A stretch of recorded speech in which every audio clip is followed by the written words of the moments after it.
This is a special presentation of ABC News. The Persian Gulf, Images of a Conflict.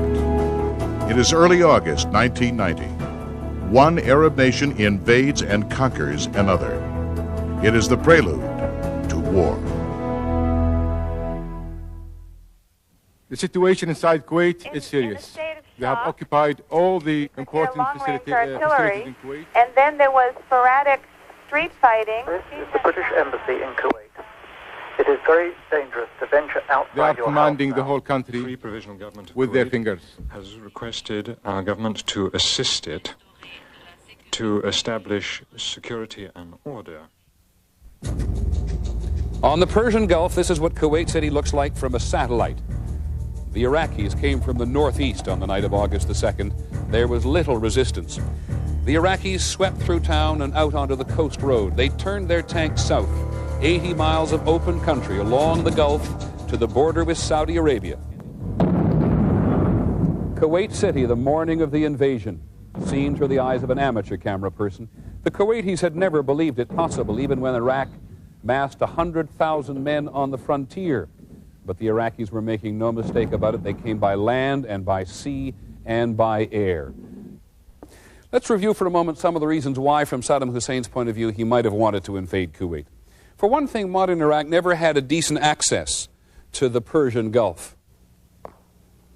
It was the British who drew all of these modern boundaries. In fact, it was the British High Commissioner in Baghdad who drew, in the 1920s, the modern borders between Iraq and Kuwait. He took a red pencil, literally, and with it he denied Iraq access to the sea, which has had an awful lot to do with Saddam Hussein's invasion of Kuwait.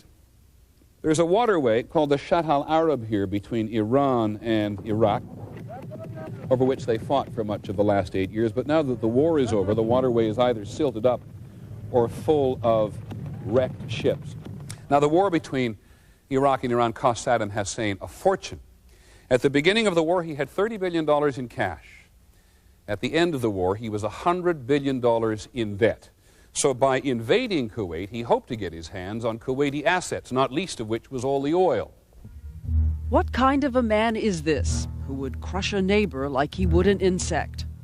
What kind of a man would lie to his friends, Egypt and Jordan? What kind of a man would be perfectly willing to let the world condemn him as long as it doesn't stop him? The Saddam Hussein we saw in Baghdad was not a ranting madman. He was articulate, calculating, and cold. His handshake was quick and careless. In the 3 hours we spent with him, he never laughed out loud. He never raised his voice. It was the icy calm and coherence of a man who has spent more than 20 years looking into the mirror of his ambition. When we traveled to Iraq just 6 weeks ago to talk to the president, we had no idea that tonight Saddam Hussein would be threatening to bring the Mideast into war. From the moment you set foot in Iraq, he is everywhere. The artists who make these paintings are said to put a drop of their own blood in the paint. Children are taught to sing songs like Saddam, Saddam, victorious, our beloved. You carry the nation's dawn between your eyes. With us, Hussein was not the least bit apologetic or embarrassed. He said he has transformed the country. He is modern Iraq. I understand the criticism that some of the Western people in the West may issue about such phenomena. But Saddam Hussein is present in any quantity of milk given to a child, and is present in any clean or new jacket that an Iraqi may wear. And Saddam Hussein is present also in the decision that brought back the oil revenues to the Iraqis after they had gone to the foreigners for a long time. Which is one of his justifications for seizing Kuwait, that real Arabs wouldn't let so much oil revenue get into pro-Western hands. We call for the immediate and unconditional withdrawal of all the Iraqi forces. There is no place for this sort of naked aggression in today's world. But before he departed for Colorado, the president ordered an across-the-board halt to all U.S. trade, including oil purchases with Iraq. He also froze Iraqi assets in the U.S. as punishment, and he did the same for Kuwaiti assets for the opposite reason, to protect them. He also sent Secretary of State Baker to Moscow, where it was expected there would be an unprecedented joint U.S.-Soviet statement condemning the invasion tomorrow. Several hours later, after meeting with Mrs. Thatcher, the two leaders came out and declared their support for further action by the UN. None of us can do it separately.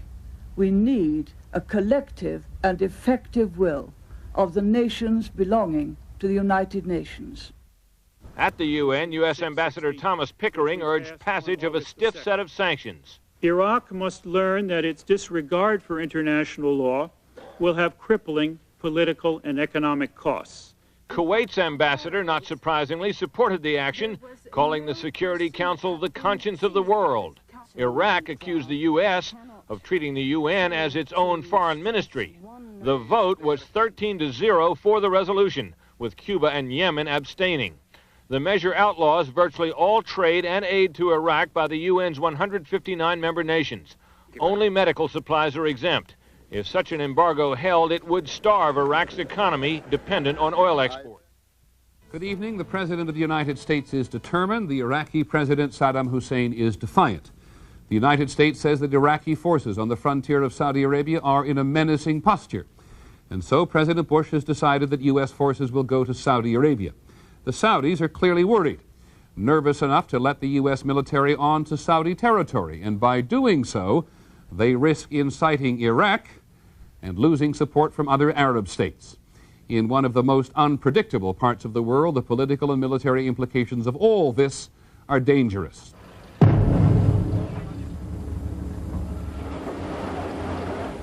U.S. troops leaving for Saudi Arabia. Kuwait under siege. More threats from Saddam Hussein. Quote, "We would rather die than be humiliated, and we will pluck the eyes of those who attack the Arab nation." Today, President Bush paid a morale-boosting visit to the CIA. He's been praising its work since the invasion of Kuwait began. We have good intelligence, and our intelligence has had me concerned for some time here about what action might be taken. A few days later, Mr. Bush let on how intelligence was continuing to operate. Iraqi lied once again. They said they were going to start moving out today, and we have no evidence that they're moving out. According to reports, satellite pictures gave analysts the kind of detailed information they needed to track the steady march of more and more Iraqi troops to the border. Remember, a source says, we've been following troop movements for 35 years. It's a precise science. A line has been drawn in the sand. The United States has taken a firm position. This is a special report from ABC News. In the life of a nation, we're called upon to define who we are and what we believe. Sometimes these choices are not easy. But today, as president, I ask for your support in the decision I've made to stand up for what's right and condemn what's wrong, all in the cause of peace. At my direction, elements of the 82nd Airborne Division, as well as key units of the United States Air Force, are arriving today to take up defensive positions in Saudi Arabia. I took this action to assist the Saudi Arabian government in the defense of its homeland. No one commits America's armed forces to a dangerous mission lightly, but after perhaps unparalleled international consultation and exhausting every alternative, it became necessary to take this action. We seek the immediate, unconditional, and complete withdrawal of all Iraqi forces from Kuwait. Second, Kuwait's legitimate government must be restored to replace the puppet regime. And third, my administration has been, as has been the case with every president, from President Roosevelt to President Reagan, is committed to the security and stability of the Persian Gulf. Ever since Roosevelt, every American president has taken the position that Persian Gulf oil is crucial to national security, but that relying on it leaves America vulnerable. We will have developed the potential to meet our own energy needs without depending on any foreign energy sources. Declare our energy independence to be the moral equivalent of war. Never again held hostage by the whim of any country or cartel. We cannot and will not wait for the next energy crisis to force us to respond. When President Bush said that, it was a year before Iraq's invasion of Kuwait. To have that individual setting himself up as the leader, the new OPEC czar, is a threat not just to the United States. I think that he was clearly heading for establishing his own controls over oil prices on a significant amount of the oil production in the world. The Pentagon pushed ahead today with Operation Desert Shield, the biggest U.S. military deployment since the war in Vietnam. Within a month, it is expected that 50,000 troops, maybe more, will be in or around the Persian Gulf.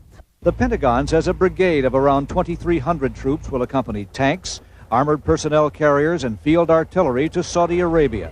First stop today was the port of Savannah, where the equipment brought by truck and train was being loaded onto ships. Family members left behind are worried, especially about Iraq's threat to use chemical weapons against American soldiers. Yeah, that scares the heck out of you. Sure it does. Because once something starts, you don't know where it's going to end. It's scary. We don't know what's going to happen there. This is a special report from ABC News. We've had a chance in the last few minutes to hear what the Iraqi President Saddam Hussein is thinking. We'd anticipated that he himself might appear on television this morning. In fact, he sent a spokesman, and anybody looking for compromise is going to be gravely disappointed. He accused the Saudis, and this is a very serious accusation in the Middle East, giving up control of the holy places, Mecca and Medina, making them hostage to the Americans and to the Zionists. He said, burn the land under the feet of the aggressor, hit them wherever they can. He tries in this speech this morning to turn it around. The United States, supported as always in Arab eyes by Israel, is the aggressor, and Iraq, in his view, is now on the defense.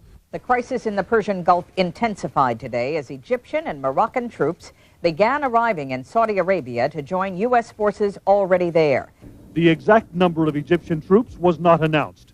But for many years, Egyptian and American troops have held joint exercises in the Egyptian desert. Their purpose? To be ready to answer any threat to the world's oil supplies in the Persian Gulf.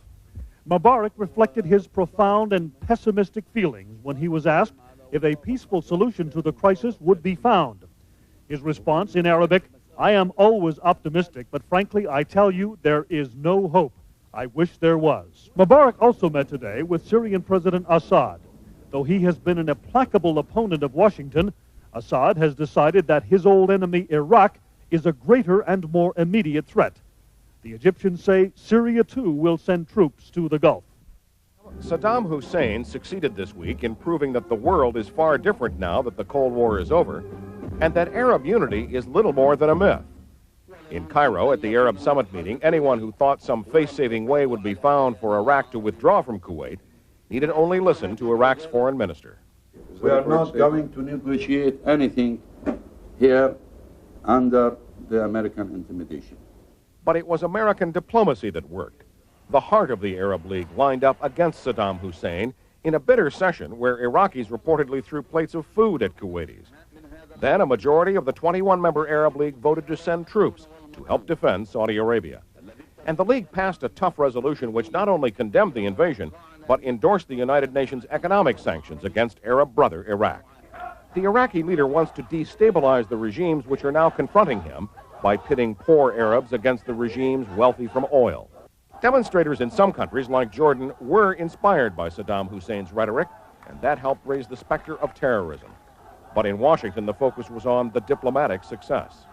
While the United States may still have to lead, militarily and diplomatically, now there are a surprising number of nations who find it is in their best interest, as well as the world's, to go along.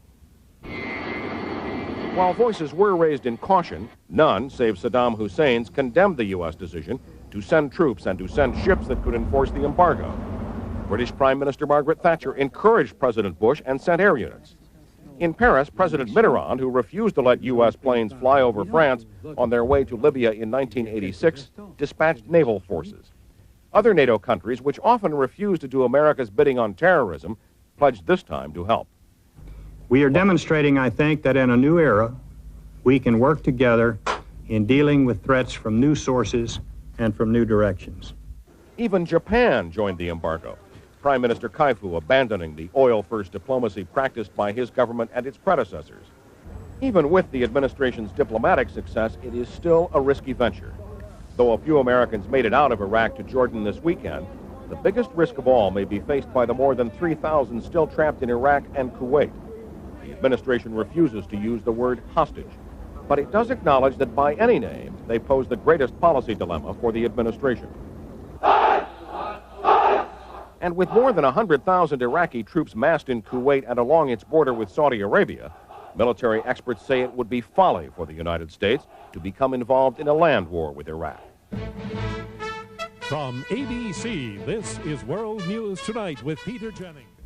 Just a couple of hours ago, ABC's Ted Koppel became the first Western journalist to arrive in Baghdad since the crisis began. His first stop was the Iraqi Foreign Ministry. Just a few minutes ago, we talked on the telephone. Ted, can we go first to the status of Americans in Iraq and Kuwait? Have you picked up anything on that? Indeed I have, Peter. I should point out to you that immediately upon arrival in Baghdad, we drove at 90 miles an hour down a three-lane highway and were taken immediately to the Foreign Ministry. The Iraqi numbers on the Americans in Kuwait are about 3,000, they claim, and they say there are some 400 to 500 Americans here in Baghdad. I raised with him the question of whether, in fact, there were hostages. It is not a word that the Iraqis like to use, but the official conceded to me that even though all of the Americans, he said, are being well treated and well housed, and that they are in no immediate danger, nevertheless, they were not free to leave. He called them restrictees and made the point that their exit from Iraq is going to be restricted until this crisis is over.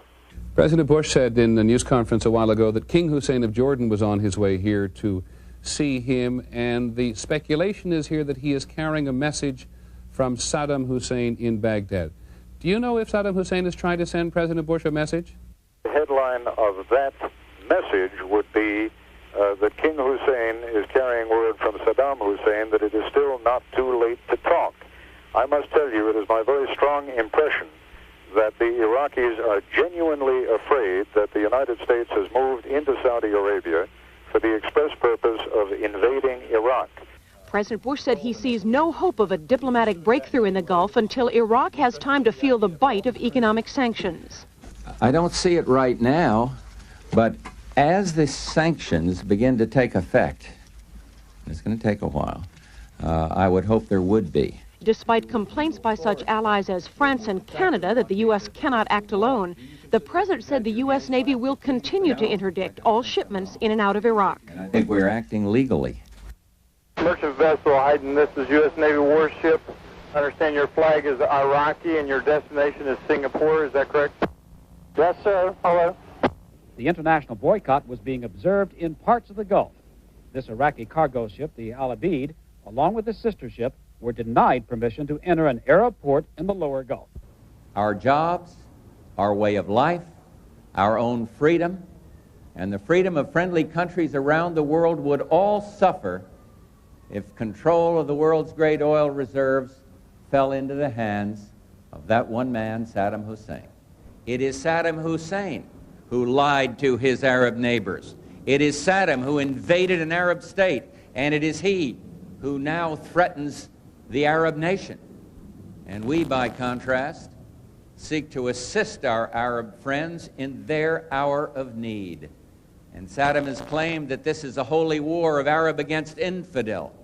This, from the man who has used poison gas against the men and women and children of his own country. We must ensure that no goods get in and that not one drop of oil gets out. This is ABC News Nightline. Reporting from Baghdad, Iraq, Ted Koppel. We are the first American journalists allowed into Iraq since the Iraqi invasion of Kuwait. Tonight, I'll have an exclusive interview with the Iraqi foreign minister. This morning, I visited the hotel where some 36 Americans are being held against their will.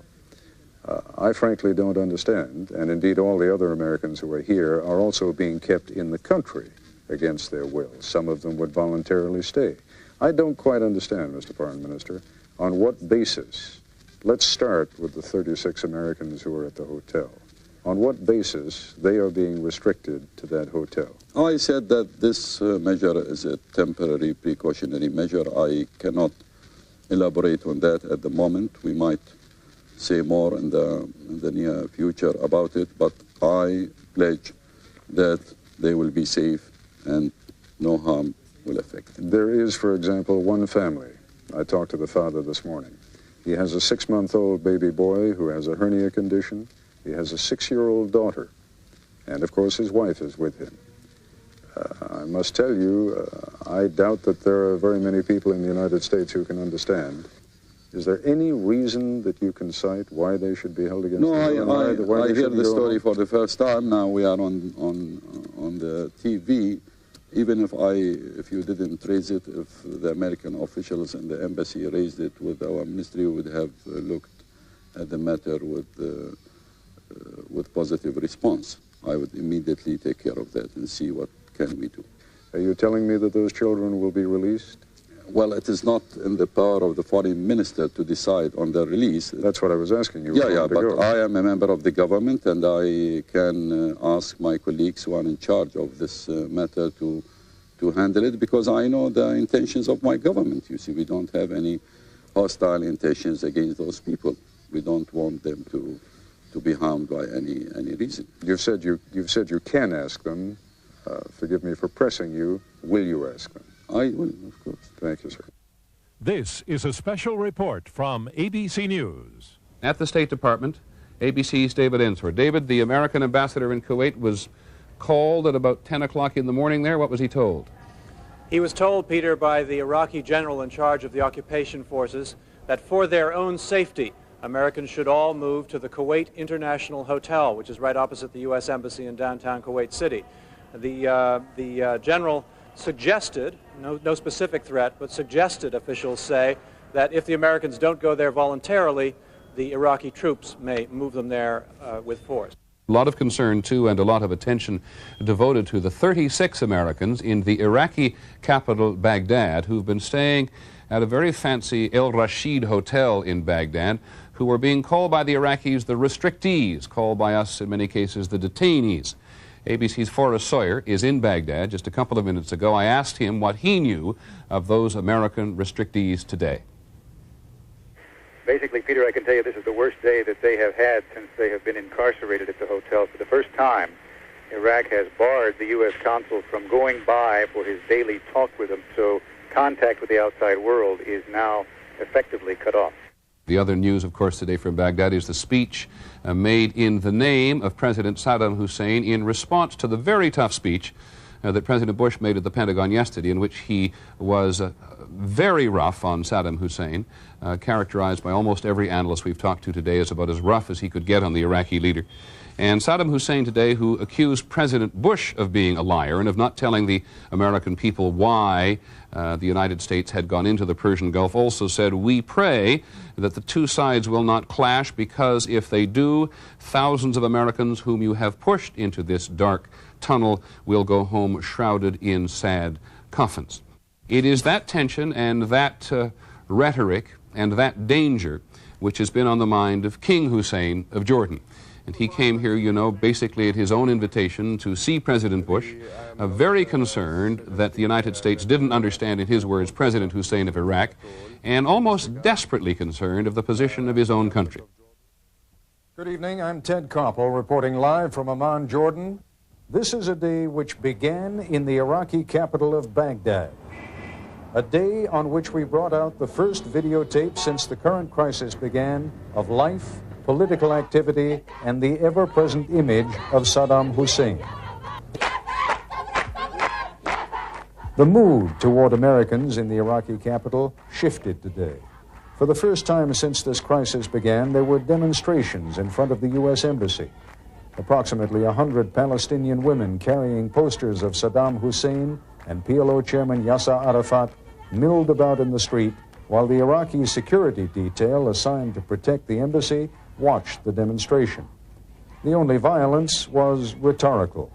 Insults were hurled at Arab leaders aligned with the United States. Mubarak of Egypt, the ousted leadership of Kuwait, the royal family of Saudi Arabia. The women chanted, "We are with you, Saddam," to the last drop of blood.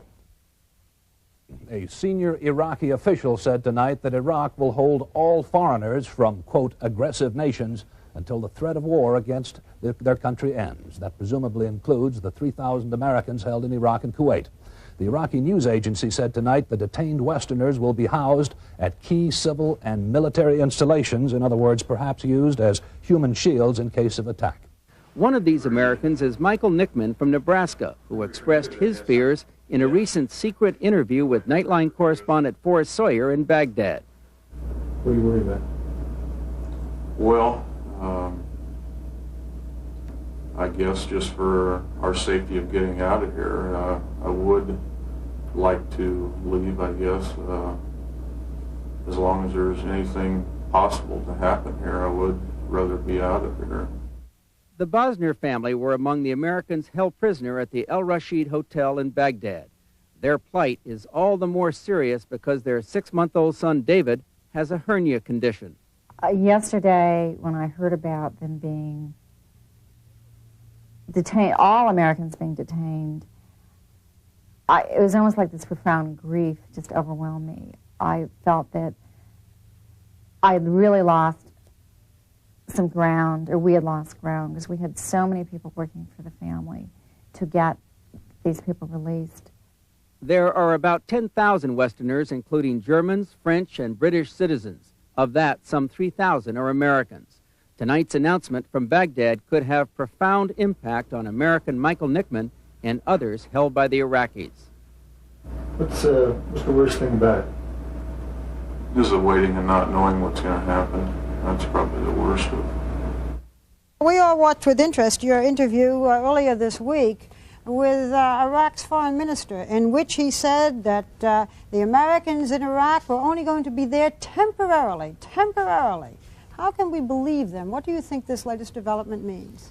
Well, it means we can't believe them, and secondly, it means that all this nonsense about using euphemisms like detainees and restrictees is, as I suggested from Amman last night, something that belongs in the garbage can.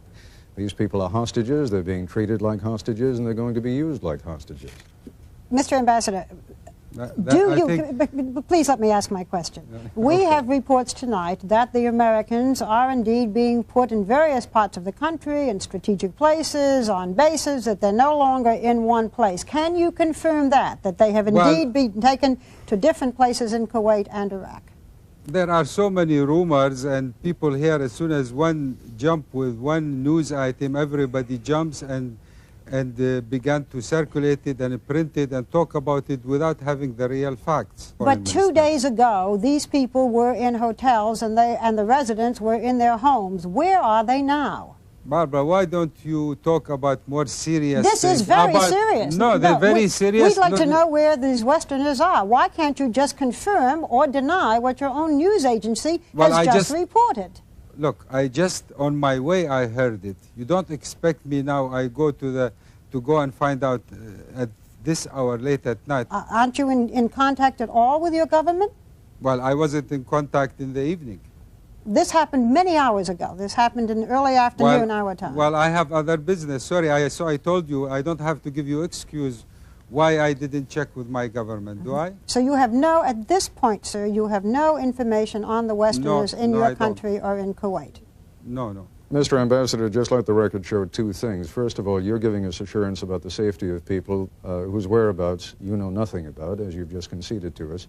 But I speak about principle. I speak about principle. Mr. Ambassador, it's precisely the principle that we're discussing here. We have high value to protect our guests.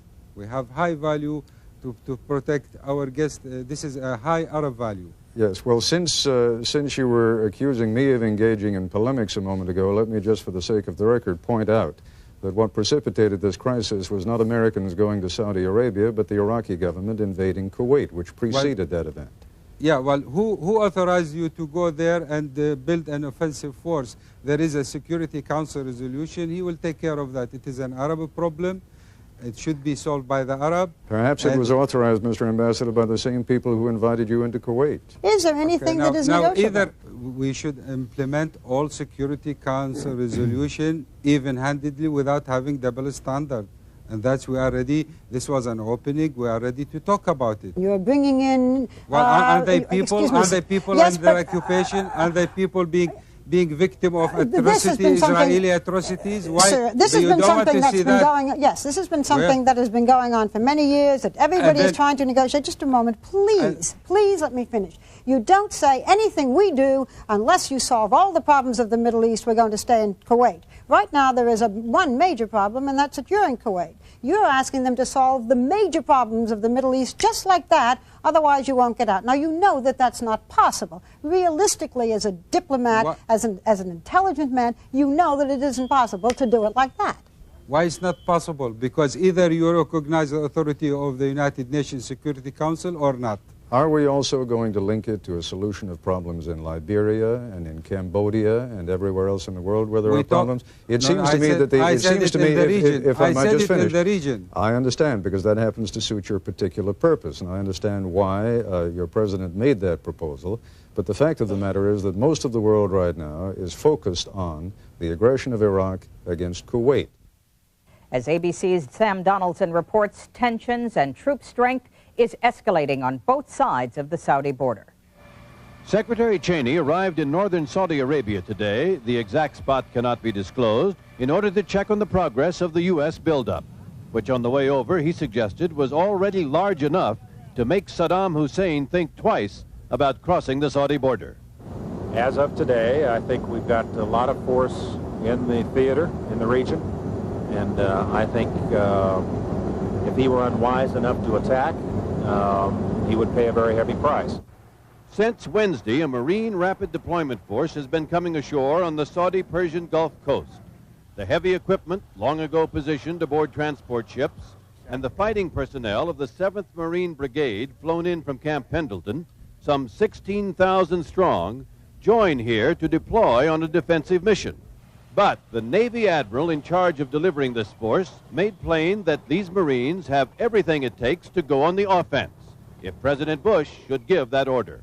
We certainly have assault capability. What their mission will be, of course, would be directed from above. But this, again, this is a mechanized capability with tanks, armored vehicles, light armored vehicles. They have that mobility and they have that firepower to go anywhere they're told to go. Iraq now proposes that all foreign forces quickly withdraw from the region. UN troops serve as a buffer between Iraq and Saudi Arabia.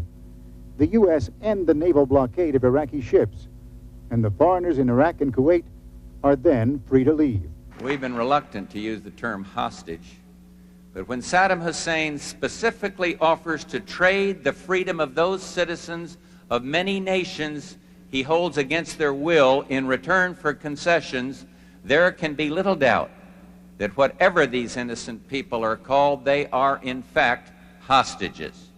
And I want there to be no misunderstanding. I will hold the government of Iraq responsible for the safety and well-being of American citizens held against their will. The Americans here are here as a result of a real aggression against the Arab nation and Iraq. This aggression is being perpetrated by President Bush himself. We are activating those special categories of reservists that are essential to completing our mission. The United States considers its reserve forces to be an integral part of the total military command. Once notified, reservists could have as little as 24 hours to report for duty. Selected units will be called up as they are needed and when they are needed. So you will not see a sudden rush. Here we go again! Existing law permits the Defense Secretary to activate up to 200,000 Reserve and National Guard troops for up to 180 days. Beyond that, the President could expand the call-up by seeking additional authority from Congress or declaring a state of national emergency. While the initial numbers will be modest, officials here say that even the first call-up will touch National Guard units in all 50 states. This is World News Tonight with Peter Jennings. Good evening. We begin tonight with Saddam Hussein, who wished to be portrayed today as the affectionate Iraqi protector of small British children. In a scene unlike anything we have seen since this crisis began, Saddam Hussein took along an Iraqi television crew to visit a group of British citizens who he will not allow to leave the country.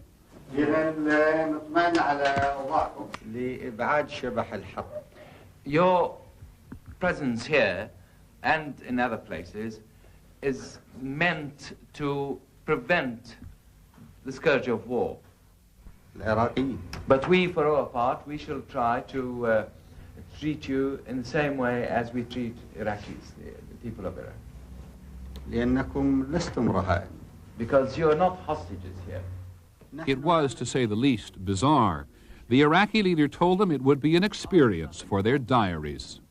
From the ordinary to the truly ominous. Are you getting your milk, Stuart? And with cornflakes, too. Oh, that's good. All Iraqi children, Hussein said, cannot get cornflakes. Can we have, you could have, in addition to the letters, and be perhaps livelier to have on camera, picked messages sent to your families. And so they made the first hostage photograph of its kind. In the Gulf crisis, officially, the Egyptians have been among the strongest Arab voices opposed to Hussein, and perhaps 2 million Egyptians are finding they are paying a personal price as a result. They are those Egyptians who've been working in Kuwait and Iraq. As a result of the crisis, they are leaving their jobs and trying to get home to Egypt. These are the lucky ones, the ones who made it across the border to safety in Jordan, running ahead of the rumors of war. They came with what they could carry. Many said Iraqi border guards took away even that. So many have arrived, 42,000 today alone, that Jordan has now closed the border indefinitely. Earlier today, King Hussein hinted the move was coming. We are doing all we can, but we may have to slow down the process of receiving more people unless we are able to speed up the movement of people from Jordan. Most of the refugees are Egyptian guest workers, released by Saddam because they are Arabs. Many have struggled onto ships that will take them home. 67,000 are still here, relying on the mercy of a poverty-stricken nation. The scene is one of complete chaos, effectively. There are some 12,000 people crammed into a space that is intended for 3,000. They are very frustrated. They have no money. They have enough food, but barely enough. The refugees are not Jordan's only money drain these days. Iraq is its biggest trading partner, receiving 70% of its exports. If King Hussein abides by the UN-decreed economic boycott, in human terms, it means that the Jordan economy will collapse. And so Jordan continues to process Iraqi oil, continues to truck goods there, continues to trade, and Hussein waffles on how he'll live up to the UN decree. There are rumors that Iraqi soldiers might go in and remove the diplomats from their embassies by force. Will they do that? Will they hang on to occupied Kuwait over the opposition of most of the world? If so, will there be a war? Whoever collides with Iraq will find in front of him columns of dead bodies which may have a beginning but may not have an end. Kuwaitis and Iraqis have been warned that if they are caught hiding Westerners, they will be hanged. Saddam did say he is willing to talk with any mediator, Kurt Waldheim, for example, the first Western leader Saddam has met this month. Waldheim has been criticized in Europe for dignifying Saddam with a visit, but he was rewarded with the release of about 100 Austrian citizens, up to now among Saddam's hostages. They arrived here in Amman tonight, along with the Austrian president. The Bush administration is jubilant tonight over this morning's historic UN Security Council vote allowing Western navies to use military might to enforce the economic embargo against Iraq. It is only the third time the United Nations has ever backed the use of force to impose its will, and the vote at 4 a.m. this morning was overwhelming. 13 votes in favor no votes against, 2 abstentions. Even the Soviets abandoned their longtime client Iraq and voted to put teeth into the UN embargo. Only Cuba and Yemen abstained. The Iraqi ambassador was furious. I believe it's going to be used by certain member countries not to serve peace, but to achieve their own purpose of aggression. This is not an act of warfare. It's an act of enforcing the sanctions that the United Nations put in 2 weeks ago and which are being flagrantly disobeyed by Iraq. Soaring oil prices this week sent stock markets around the world tumbling, a response to the growing conviction the crisis will end in a shooting war. Mr. Hussein, the solution to the crisis is very simple. Leave Kuwait. Chairman of the Joint Chiefs, Colin Powell, this week outlining U.S. goals. But just restoring Kuwait won't bring peace to the Gulf. That will probably require cutting Saddam Hussein down to size, if not toppling him. With the call-up of military reservists now, and all the talk of hostages too, this was not a week in which the prospects for a negotiated settlement looked particularly good. The buildup that will provide the U.S. with a clear military option continues. Within the next few days, the first M1 tanks and other heavy equipment for the 24th Mechanized Infantry Division arrive in Saudi Arabia, and a Marine Expeditionary Brigade now making its way across the Atlantic with 13 amphibious ships is expected to move into the Persian Gulf not far from the Kuwaiti coast. Once these units are in place, military strategists say the U.S. will have the means to quickly envelop Iraqi forces now occupying Kuwait. But for the moment at least, the word is a united international front and an embargo, not an invasion, to get the Iraqis out. Good evening. We begin the 4th week of the Gulf crisis. Today, the U.S. said that this continuing ill treatment of American diplomats in Kuwait and Iraq would no longer go unanswered. And so 2/3 of all the Iraqi diplomats in Washington are being expelled.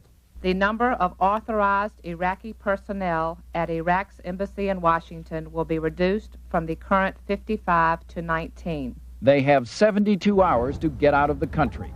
Those Iraqi diplomats remaining are barred from traveling more than 25 miles from Washington. If they leave the country, they must reapply for a visa to get back in.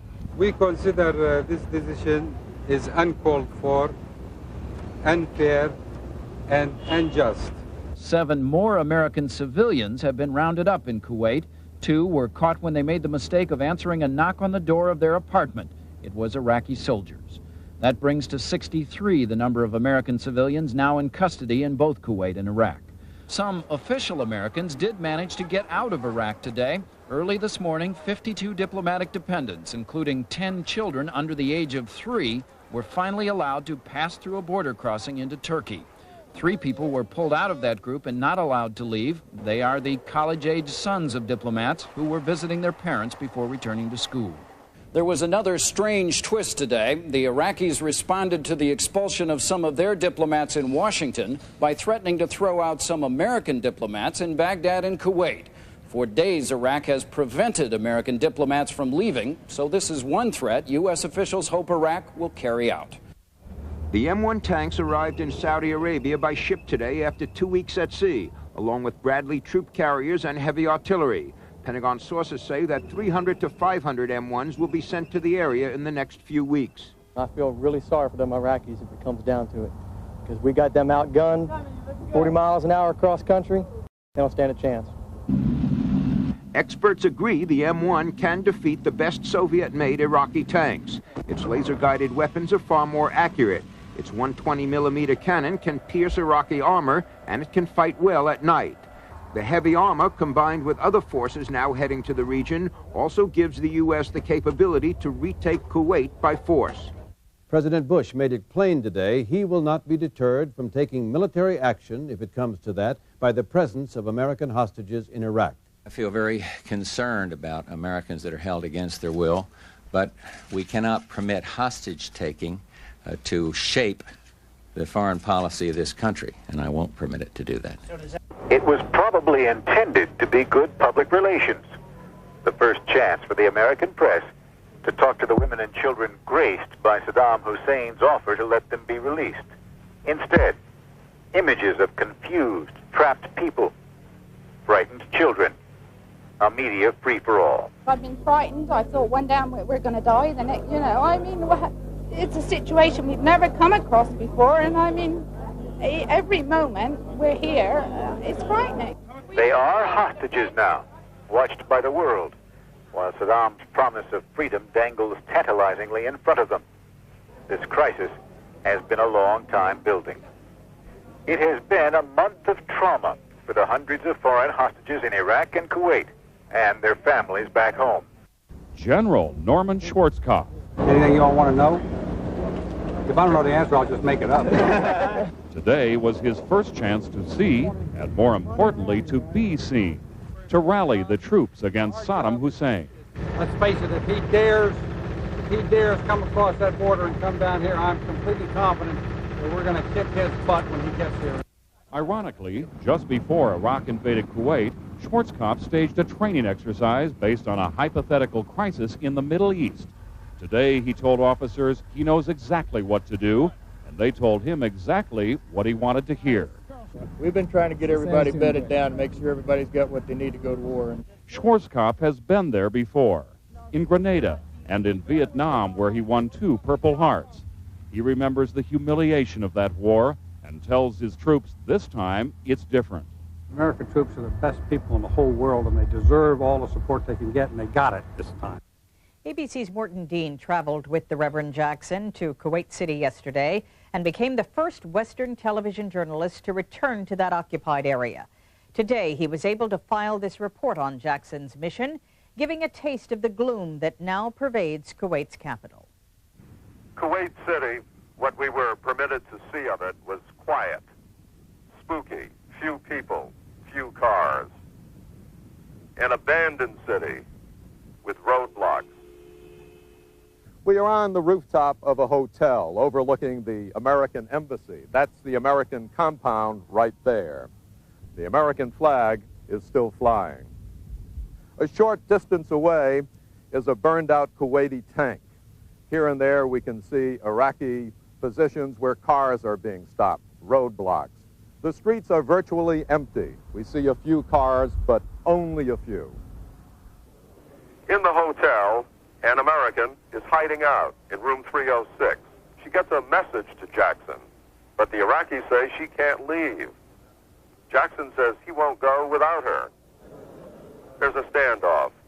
Finally, she's free.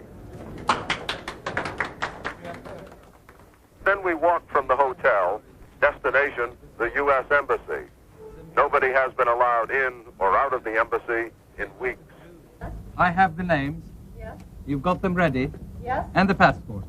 Yeah, yeah. Good. We have Leonard. The names of 9 Americans are called out. And child. And child. The U.S. ambassador appears. He hadn't been seen publicly in about a month. His look tells what it's been like in there. We're doing all right so far. So far, so good. Every day, one at a time. Any messages for back home? Anything you want to say? We're still here.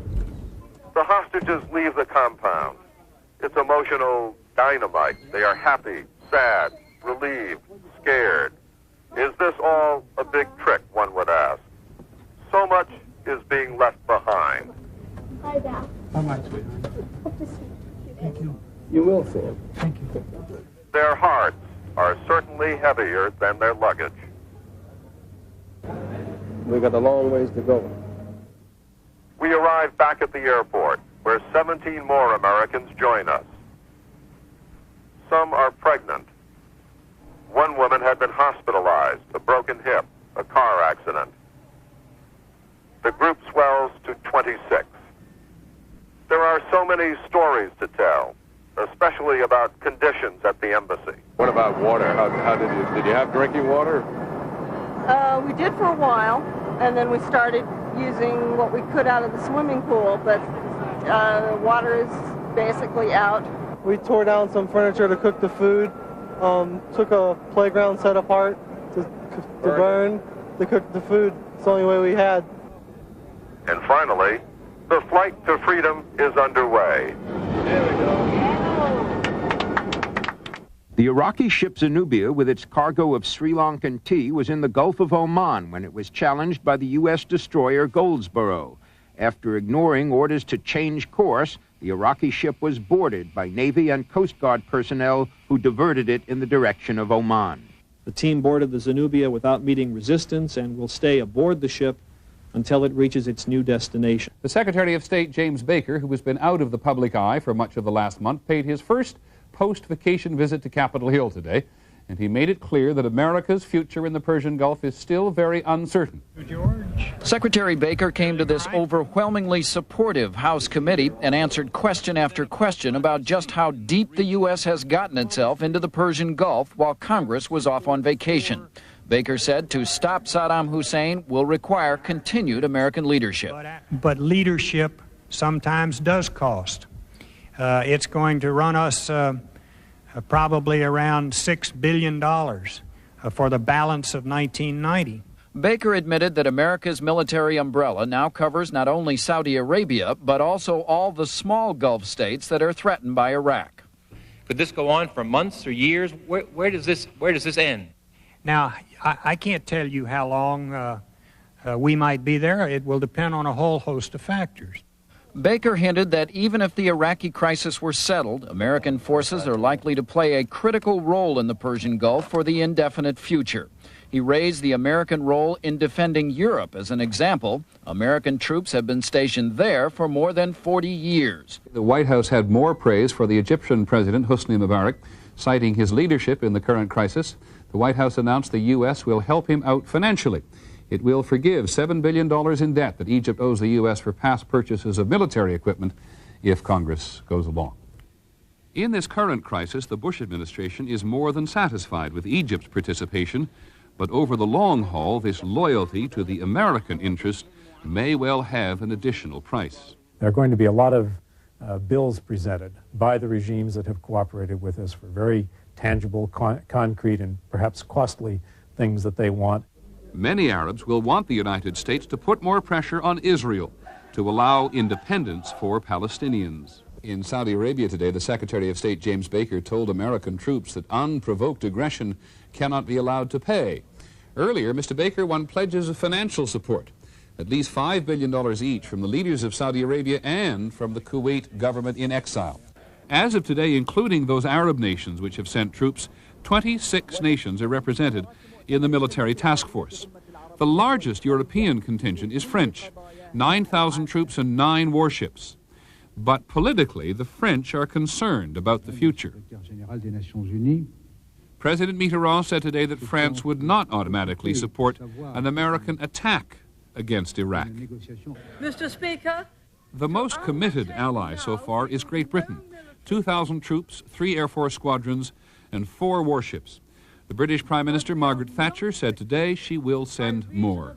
the nub of the debate is to secure the withdrawal of Iraq from Kuwait. Mr. Speaker, such a man must be stopped, and we shall persevere until he is. As we come to the end of the 5th week of the Gulf crisis, the number of military personnel in Saudi Arabia has now reached 200,000, half of them American. This is a special report from ABC News. Here are the two men arriving at their news conference just about an hour ago at Finlandia Hall here in Helsinki, where they talked extensively about the political pressures which needed to be brought to bear.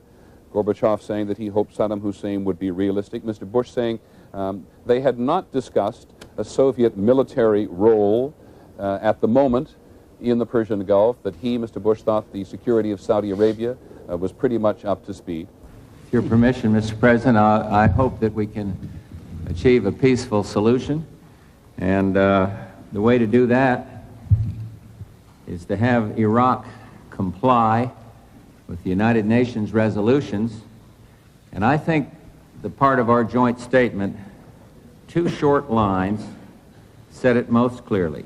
Nothing short of the complete implementation of United Nations Security Council resolutions is acceptable. Once again, I confirm that all our time was used, insofar as concerns this conflict, for a search for a peaceful political solution. It's clear that even though the Soviets have had a long military and political relationship with the Iraqis, they have chosen in this instance to stand with the United States. Conditions in Kuwait are terrible. We're very happy to be fortunate enough to get out of there, and we're concerned for everyone who's left behind. Were you fearful for your own personal safety? Absolutely. I was going daily from house to house when I heard they were searching homes.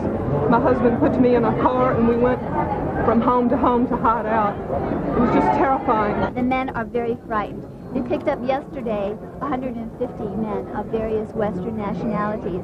The men are now afraid that since we're gone, they're really going to be used as shields. Free, but not yet fully free. Their husbands and sons and fathers are being left behind to become a part of Saddam Hussein's protective shield. You kill their loved ones, he says, if you bomb me. With that in mind, the 430 Westerners, including 165 Americans, left Iraq. There's been no official reaction as yet concerning the Bush-Gorbachev end of the summit. Last night, though, President Hussein had his say. He said Iraq will not budge from Kuwait, and that was that. Today, Hussein told those nations which have been hurt by the embargo of Iraqi oil, just send your tankers to pick up all the oil you want and you may have it free, which immediately put the U.S. in the position of saying, no, that would violate the international economic embargo. Iraq will not be permitted to annex Kuwait. And that's not a threat, it's not a boast, it's just the way it's going to be. Seated on the House floor with other members of the diplomatic corps as President Bush addressed Congress and the nation tonight, Iraq's ambassador to the United States. We will stand by our friends. One way or another, the leader of Iraq must learn this fundamental truth. President Bush tonight carefully repeated his description of Saddam Hussein as a ruthless dictator who cannot be allowed to enjoy the fruits of his aggression. With the world watching and listening for nuances to see if President Bush was any more inclined toward negotiation with the Iraqi government, he meticulously left no room for doubt. Saddam Hussein is literally trying to wipe a country off the face of the earth. We do not exaggerate, nor do we exaggerate when we say Saddam Hussein will fail. And Iraq, permitted to swallow Kuwait, would have the economic and military power, as well as the arrogance, to intimidate and coerce its neighbors, neighbors who control the lion's share of the world's remaining oil reserves. We cannot permit a resource so vital to be dominated by one so ruthless, and we won't. Mr. Ambassador, to the degree that you can, and I understand that there are limitations on this, but when you report back to your government, not only your analysis of what the President said tonight, but I understand you were also moving around the halls of Congress today, buttonholing congressmen and senators and talking to some of their aides. What is it you will report on the mood of this country? I am not very happy, to put it this way, because I don't see any sign for negotiation, despite the fact we are insisting upon it, despite the fact that you know very well, even in the summit conference between President Bush and Mr. Gorbachev, Mr. Gorbachev called for political solution and peaceful solution. And this is what we want. We want peace. Pentagon sources say that about 120,000 troops from Iraq's regular army are deployed in tiers north of the Saudi border, while at least 1,600 tanks, backed by 40,000 troops, face the coast to ward off a possible amphibious assault by U.S. Marines. In addition, a brigade of nearly 10,000 Iraqi naval infantry troops, similar to U.S. Marines, has taken up positions on the island of Bubiyan. Sources say that Iraq's best pilots, those trained by the French and flying French-built Mirage jets, have also been committed to the Kuwait area. Pentagon sources say that at least 70,000 of Iraq's best troops, the Republican Guard forces, backed by advanced Soviet-made tanks and artillery, have now been deployed south of Basra in order to counterattack any forces penetrating toward their border with Kuwait. Assessing the Iraqi forces, U.S. officials say they are well-trained and equipped to defend against the sort of frontal infantry assault Iraq faced in the war with Iran. Officials here say the U.S. could take control of the skies within hours, and that the combination of mobility and firepower would be more than a match for Iraq. 3 weeks after telling the world's diplomats to close their embassies there and move to Baghdad, Iraqi troops have treated 3 diplomatic compounds in Kuwait as if they had no diplomatic status. Iraqi troops entered the Canadian embassy and detained the Canadian consul, along with American, British, Irish, and Australian diplomats who were having a meeting there. They were all held for several hours and then released. Iraqi troops entered the Belgian embassy and ordered diplomats to evacuate. The diplomats went to the ambassador's residence and the troops went away. And in the most serious incident, Iraqi troops entered the residence of the French ambassador.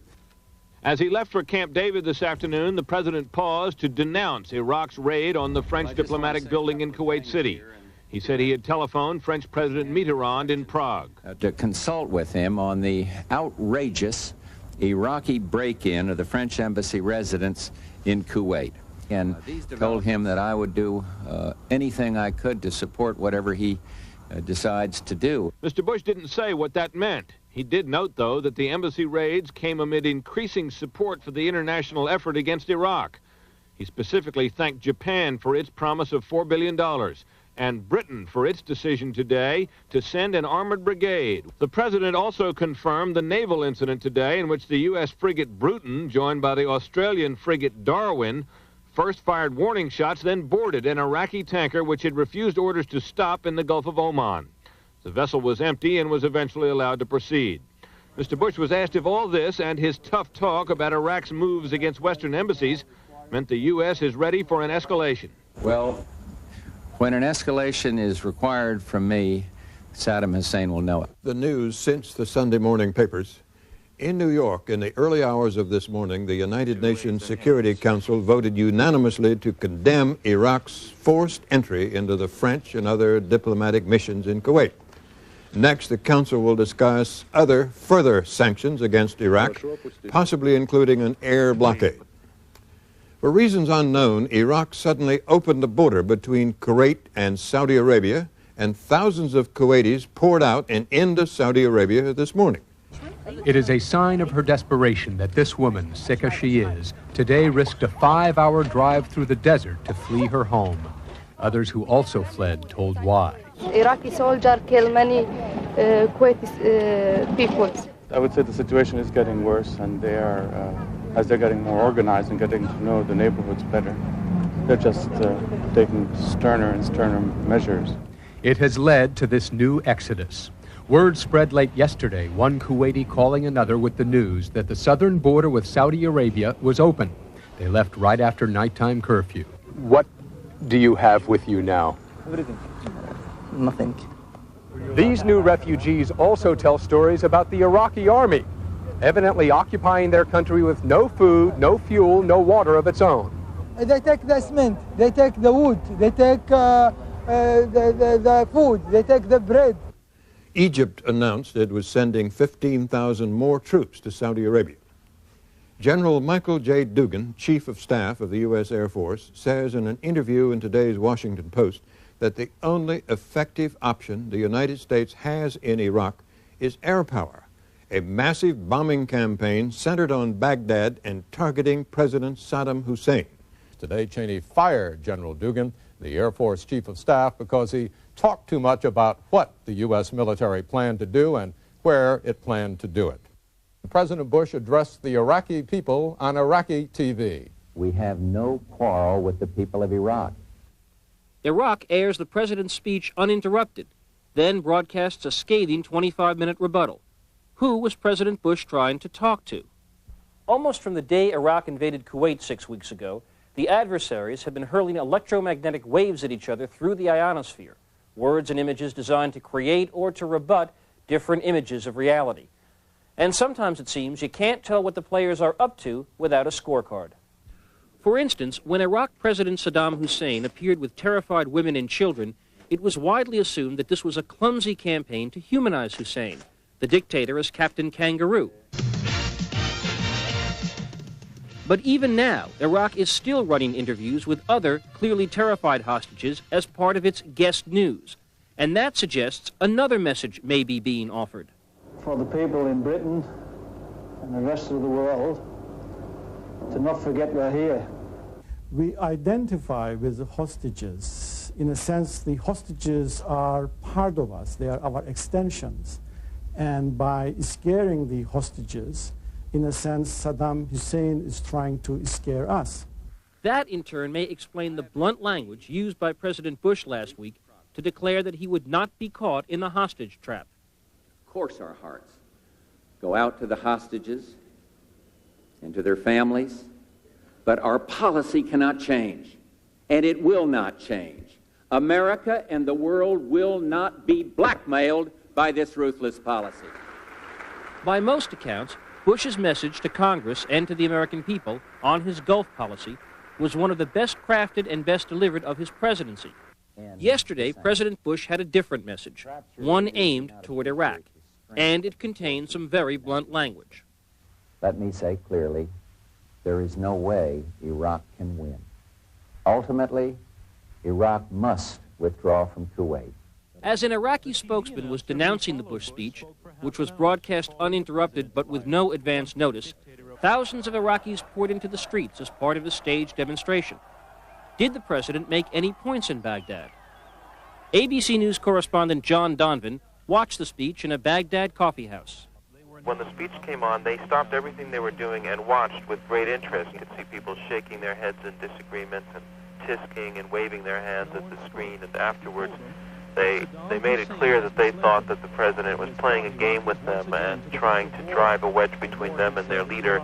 What I do think it will do is to send a word, very objectively, to other Arab countries that it isn't Saddam Hussein and the rest of the Arab world against the United States, but it's something quite different. And if 2 Iraqi citizens heard that, it'd be worth the effort. Meanwhile, Iraq was sending other messages throughout the Gulf, trying to paint Americans as an alien occupying force. Pirated footage of some innocent entertainment was described as something like an X-rated floor show. Radio broadcasts have accused American troops of eating pork, drinking alcohol, frequenting prostitutes. Other allegations are more extreme. For instance, that Americans have dropped toxic nuclear waste in the region. This battle of the airwaves, of course, is not going to decide the outcome of a Persian Gulf War. Sound bites and photo opportunities won't count for very much if the bullets start flying. But the competition does illustrate one clear reality of the modern age. Propaganda wars, which were once fought out largely inside the borders of competing countries, are now fought on a terrain without boundaries. This time, quite literally, the whole world is watching. Reporting from Saudi Arabia, Forrest Sawyer. Good evening. For the first time, Iraqi President Saddam Hussein has threatened to fire the first shot in the Persian Gulf crisis, vowing in a statement broadcast today to attack Middle East oil fields and Israel, saying he will never permit the people of Iraq to be strangled. The warning came from Iraq's Revolutionary Command Council, headed by Saddam Hussein. It suggests Iraq might retaliate against oil fields in Saudi Arabia if current sanctions against this country go any further. The council's statement, read by Saddam's spokesman on television, said the U.S. had gone too far by occupying Arab lands and by imposing an economic blockade. The blockade exceeds all humanitarian limits, the statement said. The U.S. should not indulge further and should abandon its idea of pushing things to a military confrontation. The United Nations sent Saddam Hussein not one, but 2 powerful messages today. The Security Council voted to impose the air embargo against Iraq, and as if to underscore the importance, it did so using a high-level cast of characters that rarely gathers here in this chamber. It was the foreign ministers, not the UN ambassadors of such powers as the U.S., China, Soviet Union, Britain, and France, who came to cast their country's votes. Iraq has been quarantined because its brutal actions have separated it from the community of nations. There simply cannot be business as usual. In fact, Mr. President, there can be no economic exchanges with Iraq at all. As if the air embargo were not enough, it was Soviet Foreign Minister Shevardnadze who chaired the Security Council session, representing the country that was once Iraq's main supplier of weapons. Earlier, before the General Assembly, Shevardnadze called Iraq's invasion of Kuwait an act of terrorism against the world. He pleaded with Iraq as an old friend to listen to reason, and then delivered a warning that even the Soviets, under the right conditions, might support use of force against Iraq. He later clarified. If there is a need to use force, it should be done by the United Nations, by the Security Council, and on a collective basis. This was the day that Saddam Hussein's videotaped message to the American people, the one in response to George Bush's on Iraqi television, arrived in Washington, delivered to the State Department by the Iraqi ambassador, and within hours made available to the television networks. Bush wants to bring back the sorrows of America and humanity by repeating the Vietnam experience, only this time in a more radical manner and more violent and more casualties. There were signals from the White House today that it wants the international community to get even tougher on Saddam Hussein. And it comes on the day that the leader of the country, Iraq, invaded, visited the man who most publicly has come to his defense. The White House did everything it could today to treat the Emir of Kuwait as the reigning leader of an independent country. The president himself even took his guest outside to see and wave to pro-Kuwaiti demonstrators just outside the White House gates.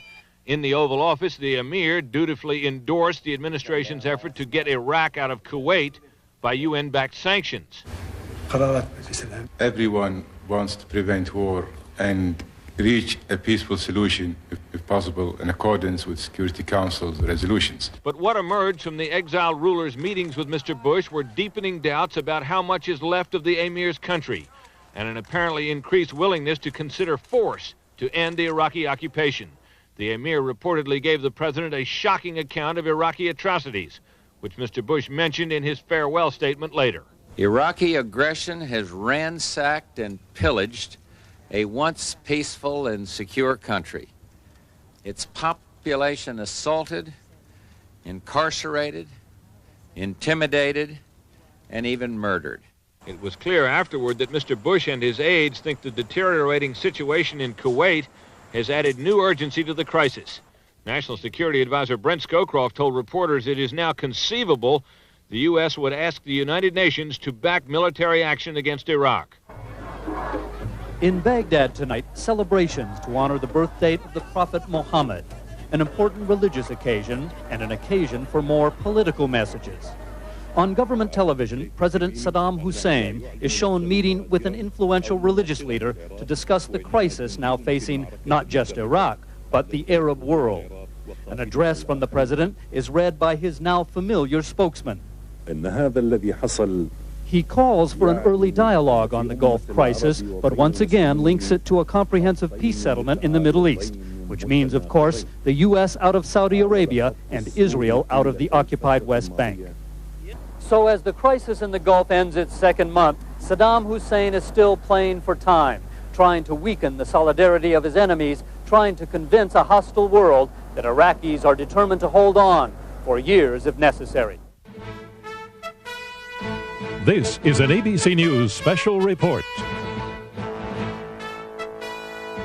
President Bush at the United Nations.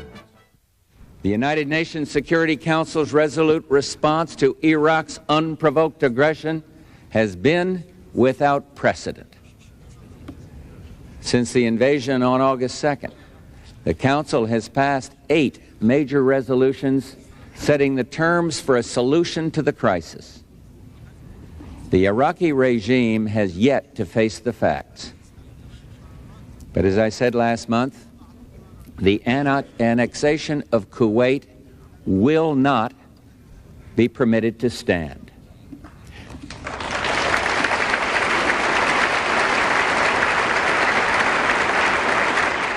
Go!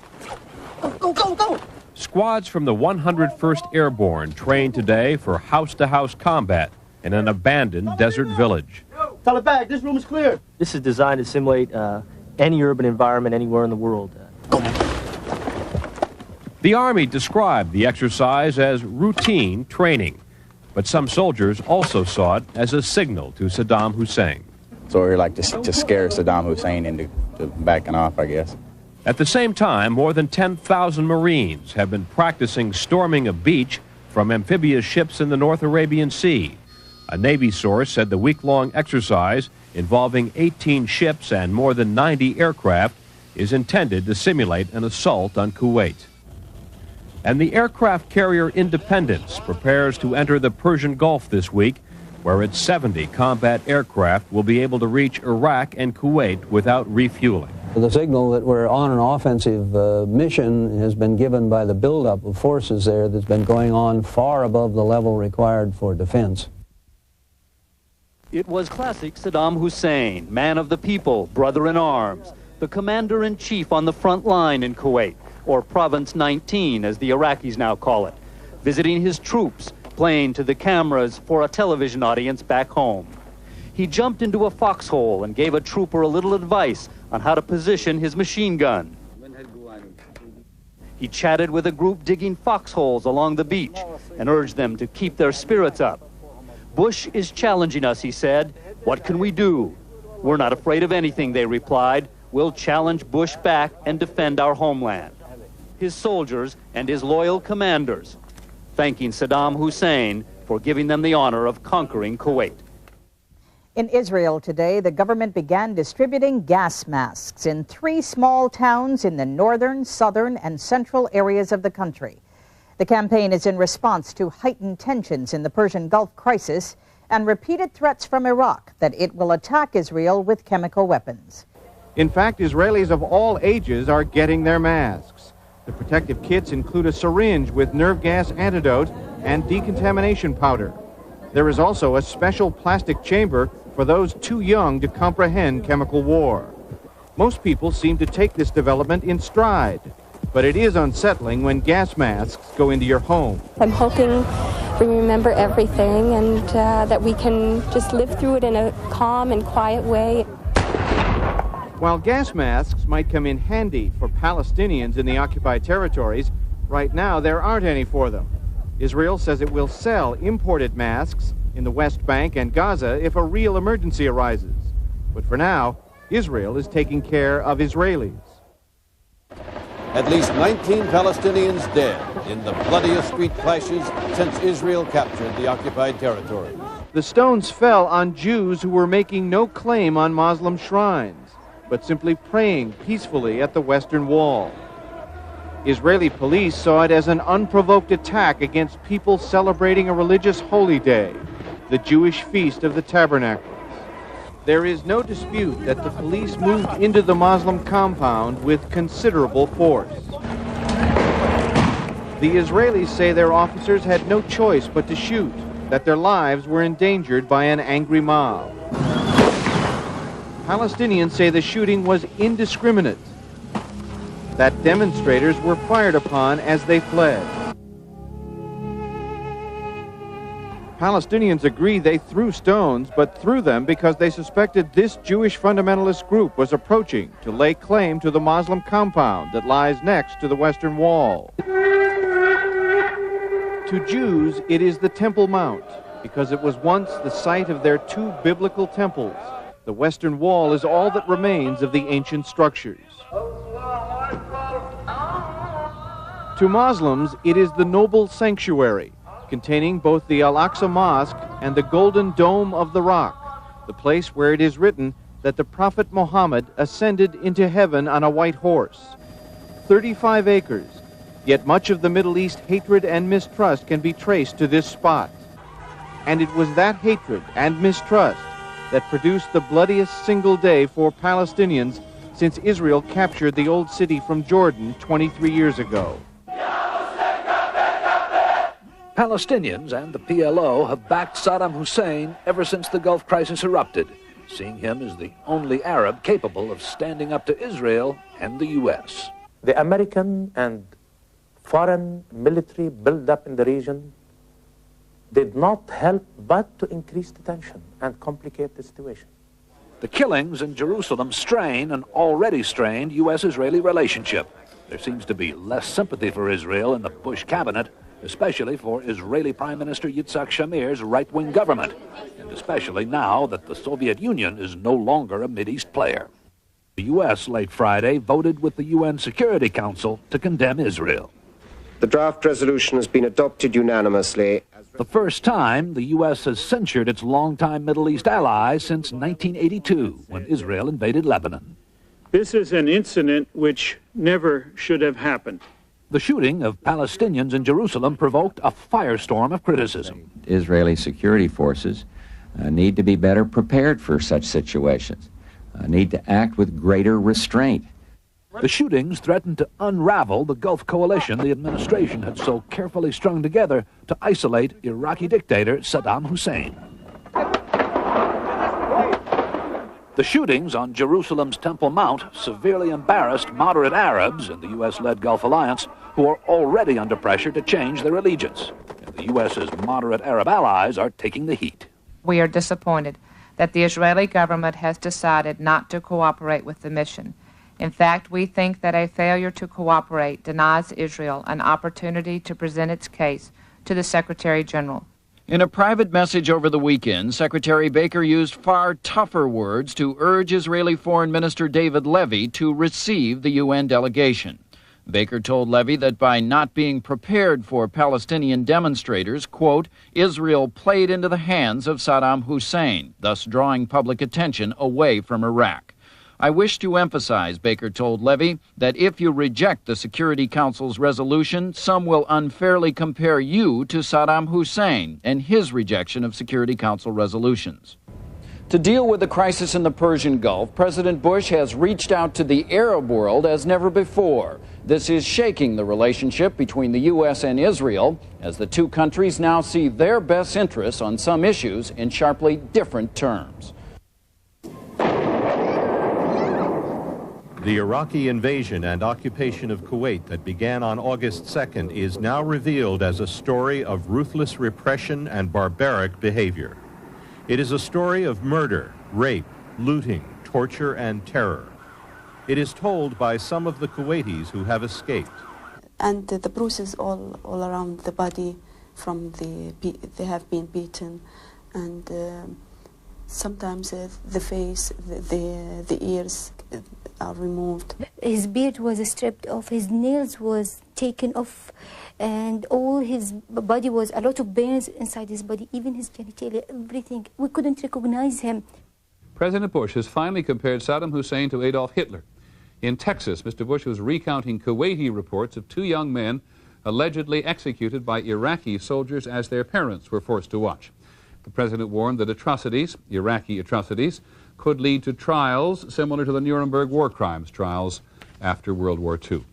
The Pentagon said today that the Army will send several hundred more of its most modern M1A1 tanks from Germany to Saudi Arabia, more than doubling the number available for Operation Desert Shield. Bring the troops home now. No U.S. war for oil company profit. The peace movement is once again organizing and mobilizing, signing up activists like Paul Dotson, a graduate student at Virginia Tech. Dotson is in the Marine Reserves, but now wants out. I'm not going to die and I'm not going to kill anybody just because people in America think that they should be able to drive for $1.25 a gallon. No for war, yes for peace. U.S. out of the Middle East. Unlike the 60s, the peace movement of the 90s is made up of different groups with different objectives. Environmentalists want the U.S. out of the Middle East because they want the U.S. less dependent on oil. Social activists want the troops home to free up more money for the homeless and unemployed. Some veterans groups want to avoid further bloodshed in foreign wars and have bought television airtime. We don't want another Vietnam. How many more body bags and graveyards and monuments? How many more Americans coming home in wheelchairs, like me, will it take before we learn? Coalition, can I help you? In most major cities, Americans have volunteered to organize rallies and spread the word. So far, their numbers have been small, but not their enthusiasm. What do we want? Peace! When do we want it? Now! Peace activists say that if they learned anything from the Vietnam experience, it's the need to demonstrate loudly and quickly, to protest now, before shots are fired. The chairman of the Joint Chiefs of Staff, General Colin Powell, reviewed the troops in Saudi Arabia today. He said Iraqi forces remain solidly entrenched in Kuwait and show no signs of pulling back. For Saudi Arabia, the confrontation has had an embarrassing side effect. They are making enormous amounts of money because they are pumping out an enormous amount of oil at very high prices. Saudi Arabia has reached its capacity, pumping nearly 8 million barrels of oil a day, about 3 million more than when the Gulf conflict began. At today's prices, that means the kingdom is earning an extra $80 million a day. Definitely, we're making a lot of money, but we're spending it at the same time. In fact, little of it has been spent so far, but Saudi Arabia has promised to pay $12 billion a year for U.S. and other combat forces here, as well as for aid to such allies as Egypt and Turkey. Another $4 billion is committed to Kuwaiti refugees. Even so, the first thing the Saudis have done is to eliminate their own budget deficit. Iraq's apparent commitment to dig in and defend its conquest of Kuwait has, according to Defense Secretary Cheney, led the U.S. to continue its own military buildup. We've not yet settled on an upper limit in terms of our total deployment. So for a number of reasons, I would expect there will be a continuing flow of forces to the Gulf in the period immediately ahead. This continuing buildup will expand the capability of U.S. forces to go on the offensive, and that capability will be increased further by the replacement or rotation of U.S. troops already in the Gulf. For example, officials expect the lightly armed 12,000-man 82nd Airborne Division to be home for Christmas. It is likely to be replaced by a 15,000-man armored or mechanized infantry division from the U.S. or Germany. In addition, units going home will not leave until their replacements have acclimated themselves to the area. That overlap could mean that next February or March, when the rotation is in full swing, U.S. troop strength in the Gulf could temporarily increase by up to 50%. And here's an irony. At a time when the U.S. is prepared to spend perhaps billions of dollars more to send even more troops to Saudi Arabia, the government is also obliged to spend $2 billion to feed the Iraqi army. That's right, the army which the U.S. may have to fight. The Iraqis are eating American wheat, corn, and rice that the U.S. Department of Agriculture sold to Iraq before the invasion of Kuwait. Half of all imported Iraqi grain came from the U.S. What is worse, it turns out the grain will, in effect, be free, a gift from American taxpayers. To enable Iraq and other nations to buy American surplus grain, the United States had offered to guarantee loans from American banks. By last year, Iraq was the biggest single customer for these special loans, allowing Saddam Hussein to buy food on credit while using his cash to buy weapons. Iraq has now defaulted on all these loans, leaving the U.S. government to pay the bills. Last week, the Department of Agriculture, the USDA, was obliged to begin writing multi-million-dollar checks to the banks that made those loans. Government officials estimate that it could cost the U.S. about $2 billion to cover all the Iraqi loans. And there's more evidence today of how Iraq is preparing for war if the battlefield is Kuwait. Actually, not today precisely. We've purchased an amateur video shot 2 weeks ago in Kuwait, and ABC's David Ensor has been showing it to military analysts in Washington today. The videotape shows heavy Iraqi military equipment heading out of Kuwait City, south, towards the border with Saudi Arabia. Dozens of Soviet-made T-72 tanks and armored personnel carriers. Overhead, a French-made troop transport helicopter. The big self-propelled artillery vehicles, one area, says defense analyst Tony Cordesman, where the Iraqis may have an edge. It's a French design with very long range, excellent barrel life, and a very, very rapid rate of fire, actually better than any of the artillery weapons we have in the area in terms of rates of fire and range per round. Shots taken by night at Kuwait International Airport show it bristles with Soviet-made surface-to-air missiles intended to shoot down attacking planes. The U.S. already knew Iraq had all the weapons shown on the tape, but the fact that so many of them have been moved south is evidence that driving Iraq out of Kuwait would be more difficult than many had thought. I'm prepared at this juncture to wait to see if economic sanctions will work at this juncture. But again today, the president talked of the danger to American hostages, a subject the administration used to play down, but which could provide a legal basis for U.S. military action with or without advance UN or congressional approval. I am concerned about the lives of Americans held against their will. So are the American people. He also spoke of the besieged U.S. Embassy in Kuwait in words that seemed aimed directly at the patriotic sentiment of the U.S. public, whose support would be vital if war came. The American flag is flying over the Kuwaiti embassy, and our people inside are being starved by a brutal dictator. And do you think I'm concerned about it? You're darn right I am. And what I'm going to do about it, let's just wait and see. Because I have had it with that kind of treatment of Americans. And for the first time, the president came close to saying that the sanctions, which have been the core of his policy, are not working. I wouldn't say that they had not been successful at all, but they certainly haven't driven the man to do what he should have done, which is to get out of Kuwait and reverse this aggression. In Iraq today, as always, it was harder to get inside Saddam Hussein's mind. From the Iraqis today, an offer to the families of foreign citizens being held against their will: come to Iraq and visit them during the Christmas and New Year's holidays. The idea that this is somehow supposed to be in the Christmas spirit of having people come visit family members who are being held as hostages at strategic sites is just really a very sick notion. Spokesperson Margaret Tutwiler said the U.S. would not prevent family members from going, but warned it could be very risky, and the family members themselves might become hostages.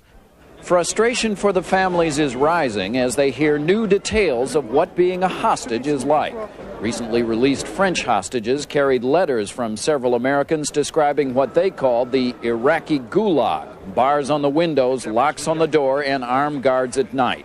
One wrote, quote, "I have been moved 5 times, not heard from anyone since August 16th. Tell my wife I love her." From ABC, this is World News Tonight with Peter Jennings. Sitting in tonight, Diane Sawyer. Good evening. President Bush tried to send Saddam Hussein this message today: come to your senses. To make sure the message gets through, Mr. Bush will send at least 100,000 more troops to the Persian Gulf, and hundreds of tanks and planes, and 3 more aircraft carriers. And for the first time, he said those troops will give the U.S.-led coalition the ability to attack, not just to defend. It is a major change. I have today directed the Secretary of Defense to increase the size of U.S. forces committed to Desert Shield to ensure that the coalition has an adequate offensive military option should that be necessary to achieve our common goals. The main goal is to get Saddam to withdraw from Kuwait, something that economic sanctions and an international force of 300,000 troops has failed to do. The president made it clear that by sending new military might, he is sending Saddam a message. I would think that when he surveys the force that's there, this force that's going, what other countries are doing in this regard, he will recognize that he is up against a foe that he can't possibly manage militarily. Thank you, sir. Take care of these young soldiers now. American soldiers heading for the Gulf, and shortly there will be more, lots more, as the crisis this week entered a new phase and the administration openly began preparing for war against Saddam Hussein. I have today directed the Secretary of Defense to send significant additional U.S. military forces to Saudi Arabia and the Persian Gulf. Significant they are. Half the U.S. armored divisions in Europe, giving U.S. forces the edge in modern battle tanks. 3 more aircraft carriers for a total of 6, nearly half the carriers in the U.S. Navy. A second battleship, the Missouri, with its 16-inch guns and cruise missiles, and another entire Marine Expeditionary Force. In all, about 200,000 troops are being added to the roughly 250,000 already in place, almost as many as were deployed at the height of the Vietnam War.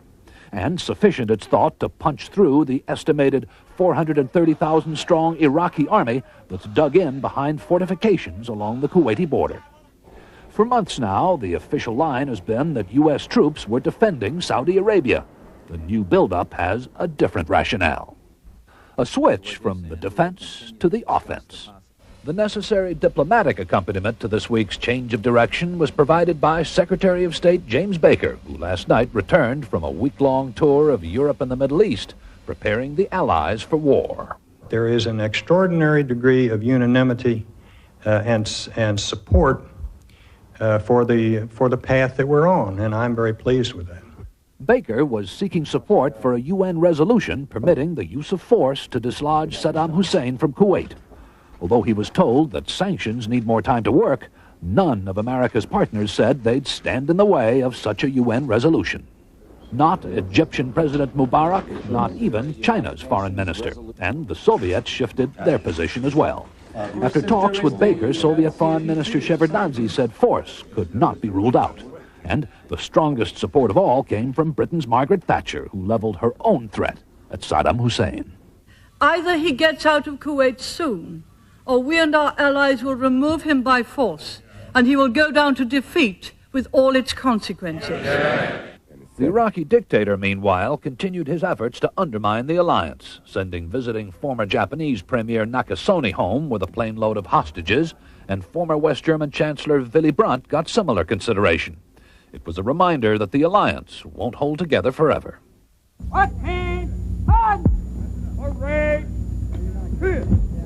Significantly, the administration Friday announced it will no longer be rotating troops out of the Gulf, indicating it may force an early end to the crisis. When? Well, the reinforcements won't be in place till January, and by April the weather makes desert warfare difficult. Strong indications of when the U.S. would attack. Unless, of course, Saddam Hussein blinks. But many now fear he won't, and there's mounting concern in Congress, which is in recess, that the president is bent on war. If that decision has been made inside the White House, then I think the president must bring the Congress back and seek support for that change in policy. This is World News Tonight with Peter Jennings, reporting tonight from Jordan. Good evening. Earlier today in Baghdad, the Iraqi president told us that every critical issue in the Middle East was negotiable, and he did not rule out negotiating an end to the Iraqi occupation of Kuwait. The man who conquered Kuwait and who has said in the past that any army trying to dislodge him would be burned by the blood of Iraqi martyrs said today he did not want war. In fact, he said it over and over again. He admitted his only justification for holding Americans hostage was to protect himself against American attack. We reminded President Hussein today that this was an issue on which all Americans were united. They were angry. Not only the Americans are angry about this fact, I myself am angry because of it. This situation. Our only excuse, our only justification for this situation is that the presence of these people may help retract anybody who may opt for war. It may put them hesitate a little before jumping into a decision of this nature. Any dialogue between you and the United States now? Our ambassador was told that dialogue was being conducted through the ambassadors in both capitals. But of course, the way we see it is that dialogue of this nature is simply communications, communicating positions on either party. Mr. Bush, Mr. President, has said repeatedly that he will be ready when you unilaterally withdraw from Kuwait. This is not dialogue. These are preconditions for capitulation. On what basis, what kind of dialogue is this? On what basis is there going to be dialogue between us? As you say when you do that the United States is imposing preconditions, does that mean that your present position in Kuwait is negotiable? When I say something, I mean it. Saddam Hussein said time and again, as did everyone else, if only the United States will talk. So on the one hand, he may be making a genuine plea for a political compromise. On the other hand, he may well be using a television interview to play for time, talking about negotiations in the hope of sowing dissent among those nations currently threatening his regime militarily, because he will not leave Kuwait voluntarily. So often in the Middle East, the bottom line, just like that line in the sand, keeps shifting. The president came to Saudi Arabia's eastern province to share Thanksgiving with the troops, to try to boost their morale, which is wearing thin, and to try to once again explain what many are questioning, why they are here. Making a stand in defense of peace and freedom. And we're here to protect freedom, here to protect the future, and here to protect innocent lives. For the first time, the president seemed to emphasize Iraq's efforts to acquire nuclear weapons. And every day that passes brings Saddam Hussein one step closer to realizing his goal of a nuclear weapons arsenal, and that's another reason, frankly, why more and more our mission is marked by a real sense of urgency. But the president refused to explain whether there was new information about Iraq's nuclear weapons program, and when pressed on the issue, sidestepped it and talked about chemical warfare. I would just stay with what I've said here today, and when I said that he's used every weapon he's had, I'm thinking primarily of the brutality of those chemical weapons that he did use on his own people. As he toured desert bunkers and posed for pictures, I know, you're going to be in it. the president repeated a promise that he would not keep soldiers here a day longer than required. It's a scene that's occurred before in American diplomacy. In pursuit of a short-term goal, the United States strikes a deal with a dictator who shares its interests, ignoring his past and hoping he won't prove too embarrassing in the future. But Hafez al-Assad has already proved himself an uncomfortable ally. 2 months after he joined forces with those opposed to the Iraqi takeover of Kuwait, his own troops attacked the last remaining resistance to the de facto Syrian control of Lebanon. Assad and Saddam Hussein are bitter rivals, a fact the U.S. would like to exploit. But in the way they dominate their neighbors, and in many other ways, they're very much alike. Both Arab nationalists ruling with an iron hand and not afraid of violating human rights. Both sponsor terrorists as well, making some wonder why America is now doing deals with Assad. For whatever price, Syria pledged 16,000 troops to the Gulf Alliance. Most of them have not yet arrived. Many observers doubt anyway that Syrian troops will be ordered into action if the Gulf crisis comes to a fight. War could finish off his rival at little cost to him. And what does the United States get from Syria? A token detachment of troops and an ally in the Arab camp, but not a fully committed one. Some see America's unlikely alliance with Hafez al-Assad as standard fare in the Middle East. But it's worth remembering that in the last Gulf crisis, Assad shared his interests with Iran, and the U.S. backed Saddam Hussein. This is a special report from ABC News. Good afternoon. I'm Bob Jameson in New York, where the United Nations Security Council at this moment is voting on its most dramatic step yet against Saddam Hussein and Iraq, a resolution that would authorize the use of force if Iraq does not withdraw from Kuwait by the 15th of January. There was a sense of some urgency to the timing of this vote since Yemen, which has been sympathetic to Iraq, takes over the president's chair from the United States on Saturday. The result of the voting is as follows: 12 votes in favor, 2 votes against, 1 abstention. The draft resolution has been adopted as Resolution 678, 1990. Iraq's ambassador to the UN accused the Security Council of being a willing tool of the U.S. He said Iraq wanted peace, but the U.S., because it refuses to negotiate, is trying to force a war. If war is imposed upon us by the United States, this will be our destiny. I wish to reaffirm to you that our people will not kneel. But member after member spoke in favor of the resolution, and when the vote came, Iraq was virtually alone. Though today's vote was an overwhelming success for the Bush administration, it had a price.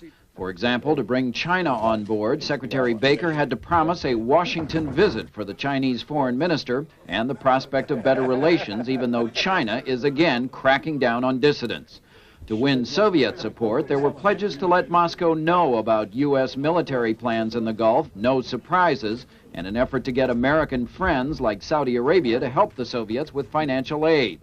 And with Latin American and African foreign ministers, parts of the world Baker has been ignoring, there were promises that the U.S. would pay more attention and, if possible, provide more financial help. In trying to keep various Arab countries in the anti-Iraq camp, the Bush administration has paid a different kind of price. By snubbing Israel, the U.S. has allowed relations with that old friend to fall to a bitter low. I'm asking Secretary Jim Baker to go to Baghdad to see Saddam Hussein. President Bush tries to break the deadlock in the Persian Gulf.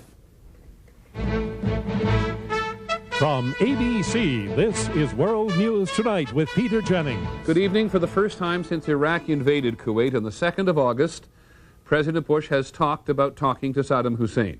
He got to understand what the alternatives are to complying with the United Nations resolution. And the best way to get that across is one-on-one. Baker looking him right in the eye. I've been told that he doesn't necessarily believe that I am totally committed to what I've been saying.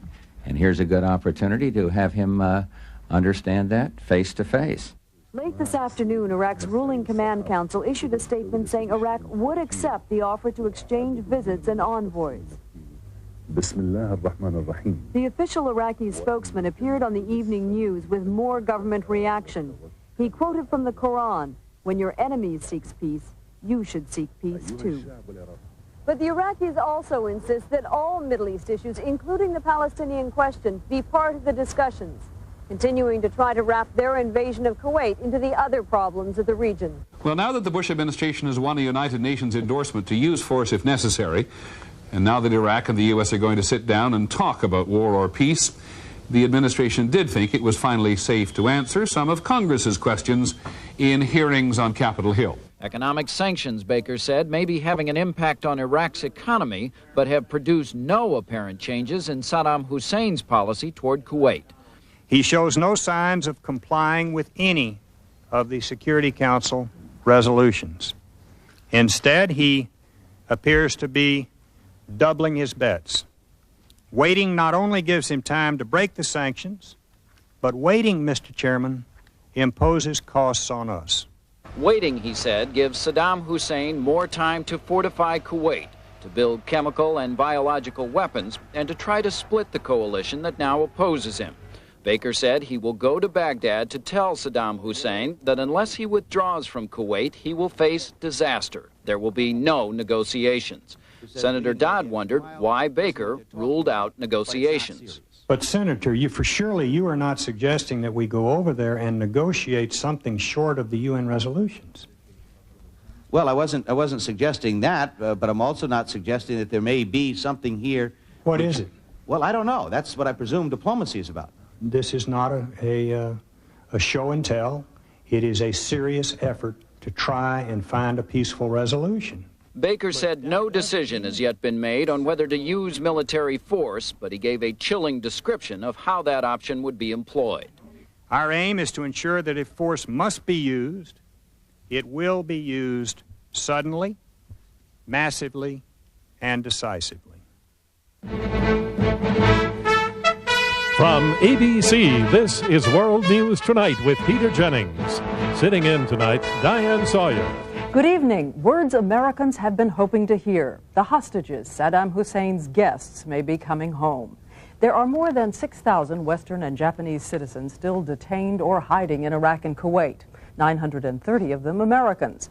This morning, Hussein announced they will be free to leave, maybe within days. The Voice of America has already started telling them preparations are underway. I like that.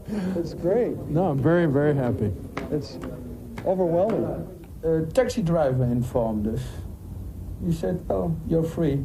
After 4 months and 4 days in captivity, hostages learned that President Saddam Hussein would release them all, both in Iraq and those hiding in Kuwait, unconditionally and immediately. Tonight, they came home, walking down the stairs and onto the tarmac. Many shook hands. One man was carried down the stairs to a wheelchair. They are part of a flood of former hostages, thousands of North Americans, Europeans, and Asians released by decree of Iraq's parliament last week. Earlier, the flight out of Baghdad gave some their first chance to share experiences and express emotions. One American took out a flag. Others talked of fear and deprivation. One man said he lived in Kuwait for months in darkness with little food, losing 35 pounds. As they reached Frankfurt, they embraced friends and relatives and cheered. Two men praised President Bush. He got me out of here, okay? I'm alive. No Americans died. He did a great job. When we launch it, we will launch it violently. We will launch it in a way that will make it decisive so that we can get it over as quickly as possible, and there's no question who won when it's over, so that we can then start the process of rebuilding Kuwait and sending our forces back home. And if U.S. forces attack, one soldier asked, how far will they go? The question is, are we just going to fight in Kuwait, or are we going to level Baghdad? No comment. What if Saddam Hussein withdraws from most, but not all, of Kuwait? The only acceptable outcome is for him to get completely and totally out of Kuwait. The tough talk generally played well, but some troops were still worried. I think all in all, the rest of us would like to go home and say we deterred aggression instead of actually having to go into conflict. In the cradle of Islam, Christmas Eve is just another day, unless you are an American soldier.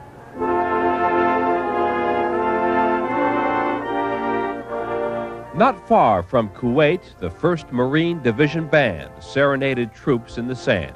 The hopes and fears of all the years. Hopes of peace, fears of war, on a Christian holiday in a Muslim land far from home. It's kind of a mixed, lonely feeling somewhat. We have the friendship of all the members in our battalion, but we're here without our families. The military wants a low-key Christmas to avoid offending the Saudis. Religious services will be confined to bases. Christmas stockings are allowed, nativity scenes are not. But even a little holiday decorating helps. It's going to be my first year away from home. I got this tree from my mom. She sent, kind of make it feel at home. Gifts from home have piled up under tiny trees and thousands of tents. Got a bunch of Oreo cookies and assorted other cookies and a chocolate teddy bear. Here, as everywhere, there are those who cannot wait. I'm like a kid, I guess. I just opened it up early. They came and they were wrapped and no one was around to tell me not to. Many soldiers also found time to give, a Christmas custom that did not seem to offend Saudi merchants. 8, 9. Okay, I got the 9. Holiday mail has been almost more than the military could handle, an average of 2 pounds per soldier per day. Some lucky ones got a perfumed reminder of home. And the Christmas card. On Christmas, most troops will get time to relax, a day off from practicing war. But they have been put on a heightened state of alert just in case. It's a season of peace and a season of love and giving, and we're over here, and quite possibly this could turn nasty in a short time. It is a difficult mission for American troops, celebrating the season of peace in a theater of war.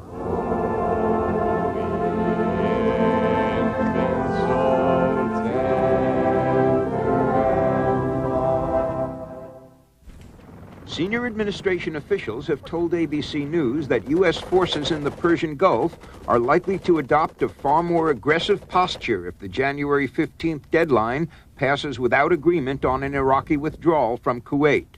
The purpose would be to persuade Saddam Hussein that he has gravely underestimated the risk of war. While officials declined to say precisely what steps will be taken, they confirmed that the options include moving U.S. ground forces in Saudi Arabia closer to the border with Iraq and Kuwait, holding exercises that simulate the start of a military offensive, moving aircraft carriers to the northern Persian Gulf within closer striking distance of Iraq and Kuwait, putting an 11,000-man Marine amphibious force into position to launch attacks by air and sea against the Kuwaiti coast, beginning reconnaissance and other air missions over Kuwaiti territory, increasing night air operations to demonstrate to Iraq the inadequacy of their nighttime defenses, and ordering U.S. aircraft on patrol to lock their weapons radar on Iraqi warplanes as though ready to fire. For weeks now, there has been a deadlock over a date when Secretary of State Baker would go to Baghdad to see Saddam Hussein. The Iraqis insisted on January 12th. The administration said no. If the meeting wasn't held by today, a new offer would be placed on the table. A new offer was placed on the table. The president says that Secretary of State Baker will be available next Monday, Tuesday, or Wednesday to talk in Switzerland with Iraqi Foreign Minister Tariq Aziz. The president told congressional leaders this morning that he was attempting to go the extra mile for peace by proposing the meeting next week in Geneva. But if Iraq says yes, it is not clear what Secretary Baker and Foreign Minister Tariq Aziz will have to talk about. So tough are U.S. conditions. This offer is being made subject to the same conditions as the president's previous attempt.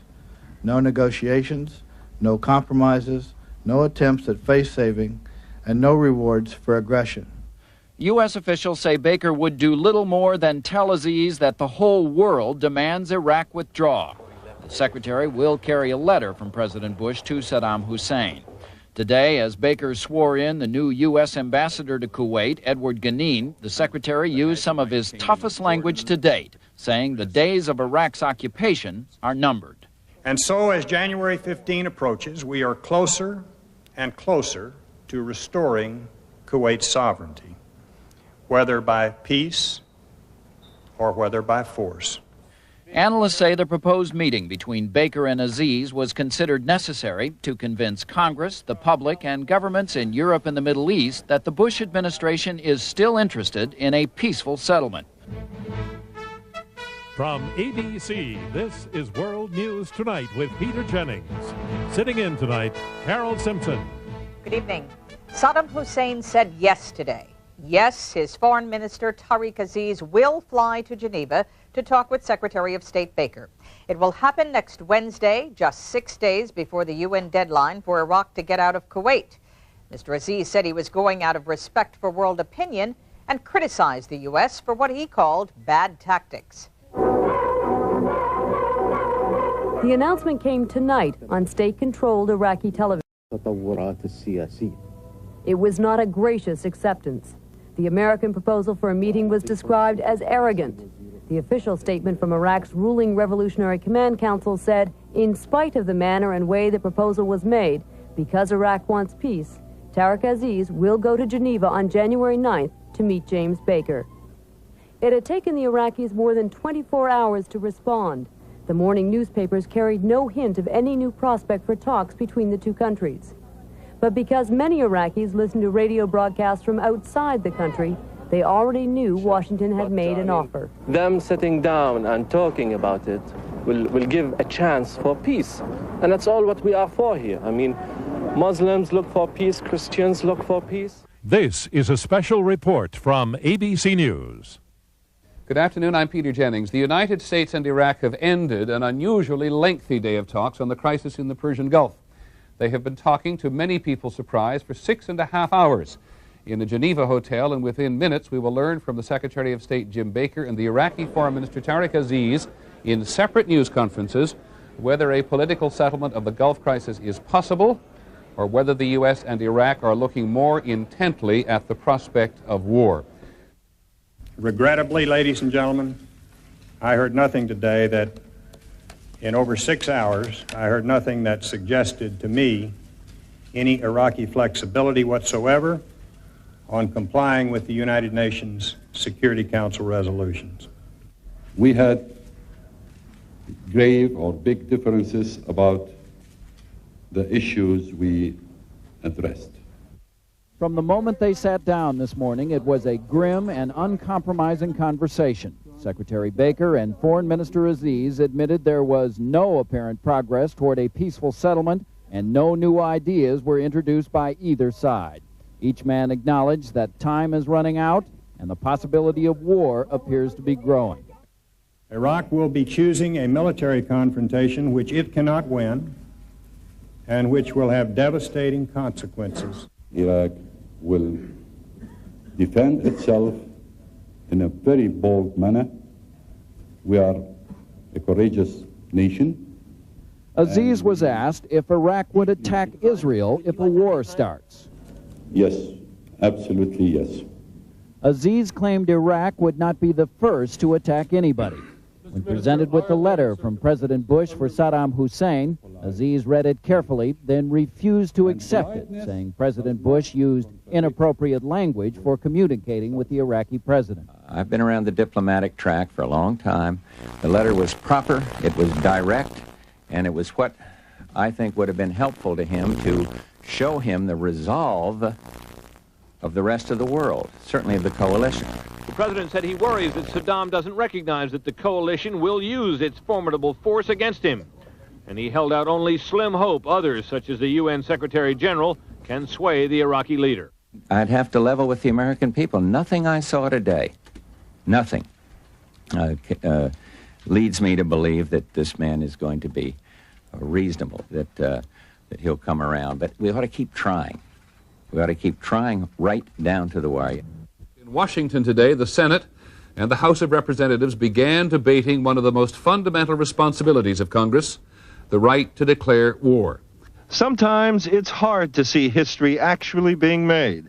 Nevertheless, this was not just another day in Congress. So today, the Senate undertakes a solemn constitutional responsibility.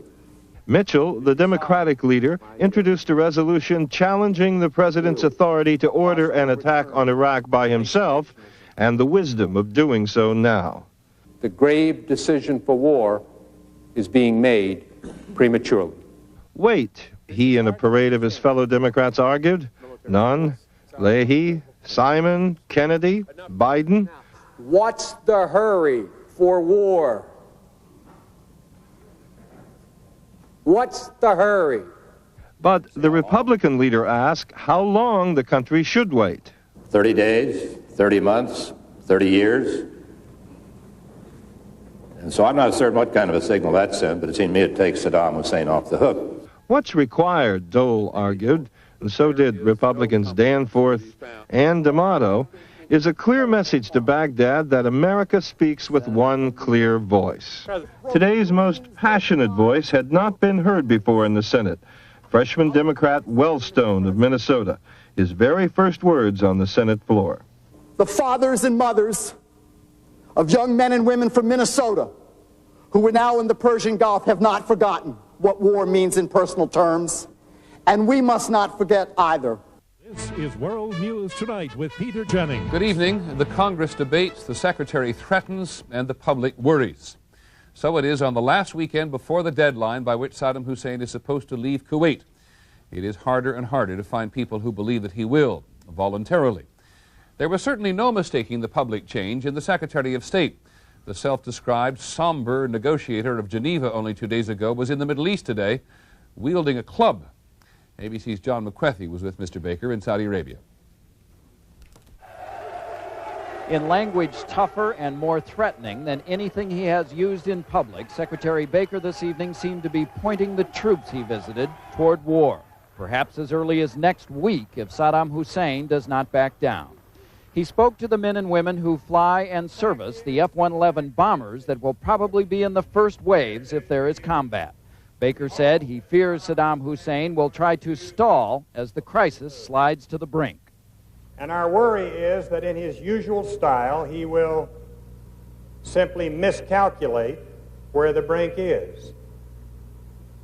And just so there is no misunderstanding whatsoever, let me be absolutely clear with all of you. We passed the brink at midnight on January 15th. Baker said he could not yet tell the troops when a decision would be made about whether they would have to fight. But I can tell you this. You will not have to wait much longer for an answer to that question. The Iraqi president declared that Americans will be devoured by his forces, that he is not frightened by the more than 500,000 troops opposing him, and he is certain he will achieve victory against them. Death is certain, life is not. You know, people are here to do a job, not if you're here to draw a paycheck, then you're in the wrong service. You're in the wrong job. Nearly 2 million American men and women have volunteered for a job in the military. Join the Army to venture out of life and to travel around the world. Private Creel is a minority on that one. 94% of those who enlist in the service are high school graduates who are having difficulty in a shrinking job market. I just finished up with school and was looking for a job. Uncle Sam gave me one, I guess. More than half of those who've enlisted come from families in the lower income brackets. In a recent Army survey, 65% of those questioned said they joined for the opportunity of a better life when their 4 years of service was up. They weren't thinking about war. To learn a trade.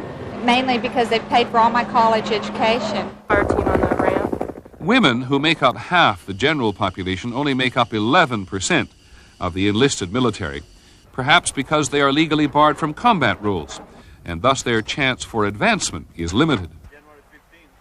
Black Americans make up 12% of the general population, but 23% of the military, and 28% of the ground forces currently in the Persian Gulf. Some black leaders worry that because so many blacks volunteered for the economic or educational benefits, an inordinate number of blacks may die on the battlefield. Everybody's benefited during peacetime. If we should get into a war, then the cost of that war, the burdens of that war, will not be equally borne. The gentleman yields. A couple of examples. Of the 535 members of the U.S. Congress, only 2 have sons serving in Saudi Arabia. We surveyed 20 major American corporations. Not one CEO had a son or daughter in the military. Howdy. Okay, listen up. We're going to carry out some word today. Some Americans feel the draft should be reinstated to restore social balance in the military and possibly affect political decision-making.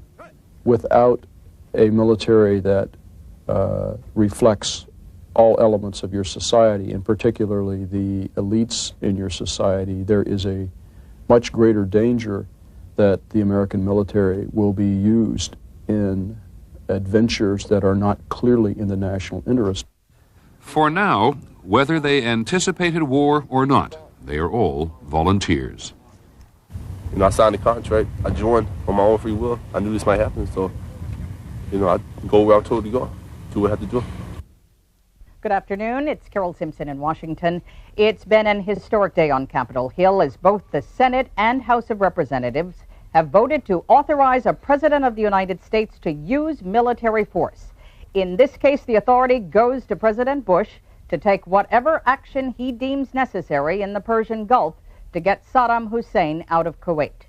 The vote in the Senate was a relatively close 52 to 47, but the margin in the House of Representatives was 250 to 183. Not since Pearl Harbor had Congress come this close to a formal declaration of war. First in the Senate. On this vote, the yeas are 52 and the nays are 47. And then in the House. The joint resolution is adopted. The President got his authorization to do what he feels is necessary when he thinks appropriate. It was a moment to remember after a grim and somber debate. This is a declaration of war. For God's sake, remember, the choice is not whether we have to go to war, it is whether we have to go to war now. Give us more time. Do we save lives by waiting 6 months or waiting a year? Outside the Capitol, hundreds of demonstrators gathered to protest the inevitable. All but one, that is. While inside, knowing they could not stop the resolution for war, those who opposed it spoke of those who would fight it. You are our own. We draw strength from your courage, and we will stand by you. In this city, in this place, history is so commonplace that it sometimes goes unnoticed. But not today. Today, the world, in a manner of speaking, was watching the Congress of the United States, and now the world waits to see what this Congress has wrought. President Bush abruptly flew all the way back from Camp David just to publicly thank Congress for its vote of support in what he called a critical moment in history. This action by the Congress unmistakably demonstrates the United States commitment to the international demand for a complete and unconditional withdrawal of Iraq from Kuwait. This clear expression of the Congress represents the last best chance for peace. For the first time, President Bush indicated he would not use military force after January 15th if it was clear Saddam had at least begun a serious withdrawal of troops. If he started now to do that's what he should have done weeks ago, clearly that would make a difference. And I'm talking about a rapid, massive withdrawal from Kuwait. Tonight, President Bush is finally satisfied the U.S. government is speaking with one voice on Gulf policy. And in the 3 days left before the UN deadline, he'll be listening for any sounds of change in the voice from Baghdad.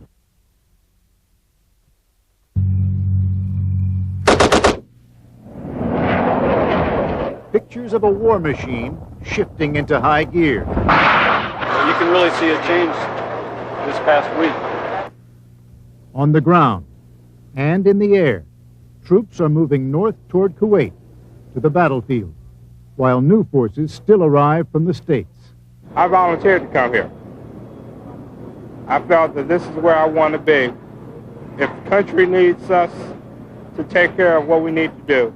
The most destructive array of military power ever assembled is poising to strike. No question in my mind at all that we're going to really kick some butt. We're going to do real well. The point of the spear, the F-15 Eagle, the match of any fighter in the air. These planes will be among the first to challenge the Iraqis. They've trained to return to base only for fast pit stops. We can probably reload an airplane, fuel him, and get him back in the air quicker than you can change the oil in your car. Clear the P! Be clear! On the last day before the deadline, the 82nd Airborne armed their Apache helicopters and scrawled notes on the Hellfire missiles they hope will save American lives. It's just our little message to Iraq, you know, letting them know that we're ready to do whatever we're called upon to do. Those untrained in war are preparing too, learning how to survive chemical attacks and stocking supplies for an uncertain future. Only a few have simply packed up and headed for the hills. The line in the sand, the one that President Bush drew in August. We knew right from the beginning where it was. It was along the border between Kuwait and Saudi Arabia. We were never quite so sure about the when. When exactly was the deadline? UN Resolution 678 says that Iraq should be out of Kuwait on or before January the 15th. But which midnight? Tonight or tomorrow? And whose midnight? After leaving it deliberately fuzzy at first, the White House now wants there to be no mistake. The Bush administration says it is midnight tomorrow night, Washington time, 8 a.m. on Wednesday morning in Iraq and Kuwait.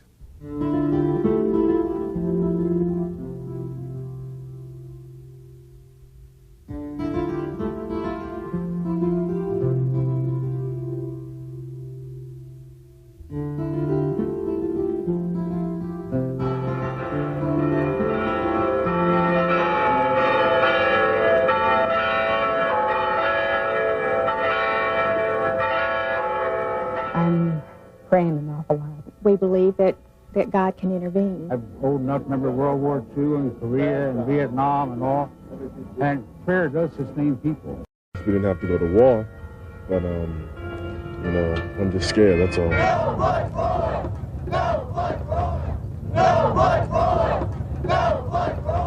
The Department of Defense is ready to execute any order we might receive from the President. We're hoping that everything will work out for the best and we get home safe and sound. It obviously is a moment of considerable gravity for anybody who's involved in government, whether it's the President or those of us in the Defense Department or the members of Congress. I am going to be praying that someone in the Iraqi army shoots Saddam Hussein in the back, to be honest. He's the one that started this whole thing, and my dad is over there for no reason. No more war! No more war! No more war! This is a truly very dangerous situation. We are fully prepared for confrontation. And we shall teach the United States administration a hard lesson. We are ready, with our allies, to do whatever is necessary to implement the resolutions of the United Nations in full. Whatever happens, happens. We're all motivated and ready to do what we're here to do. I don't see any hope, barring a miracle, for a major and extremely destructive war in the Gulf area to be avoided. Does it frighten you at all? A little.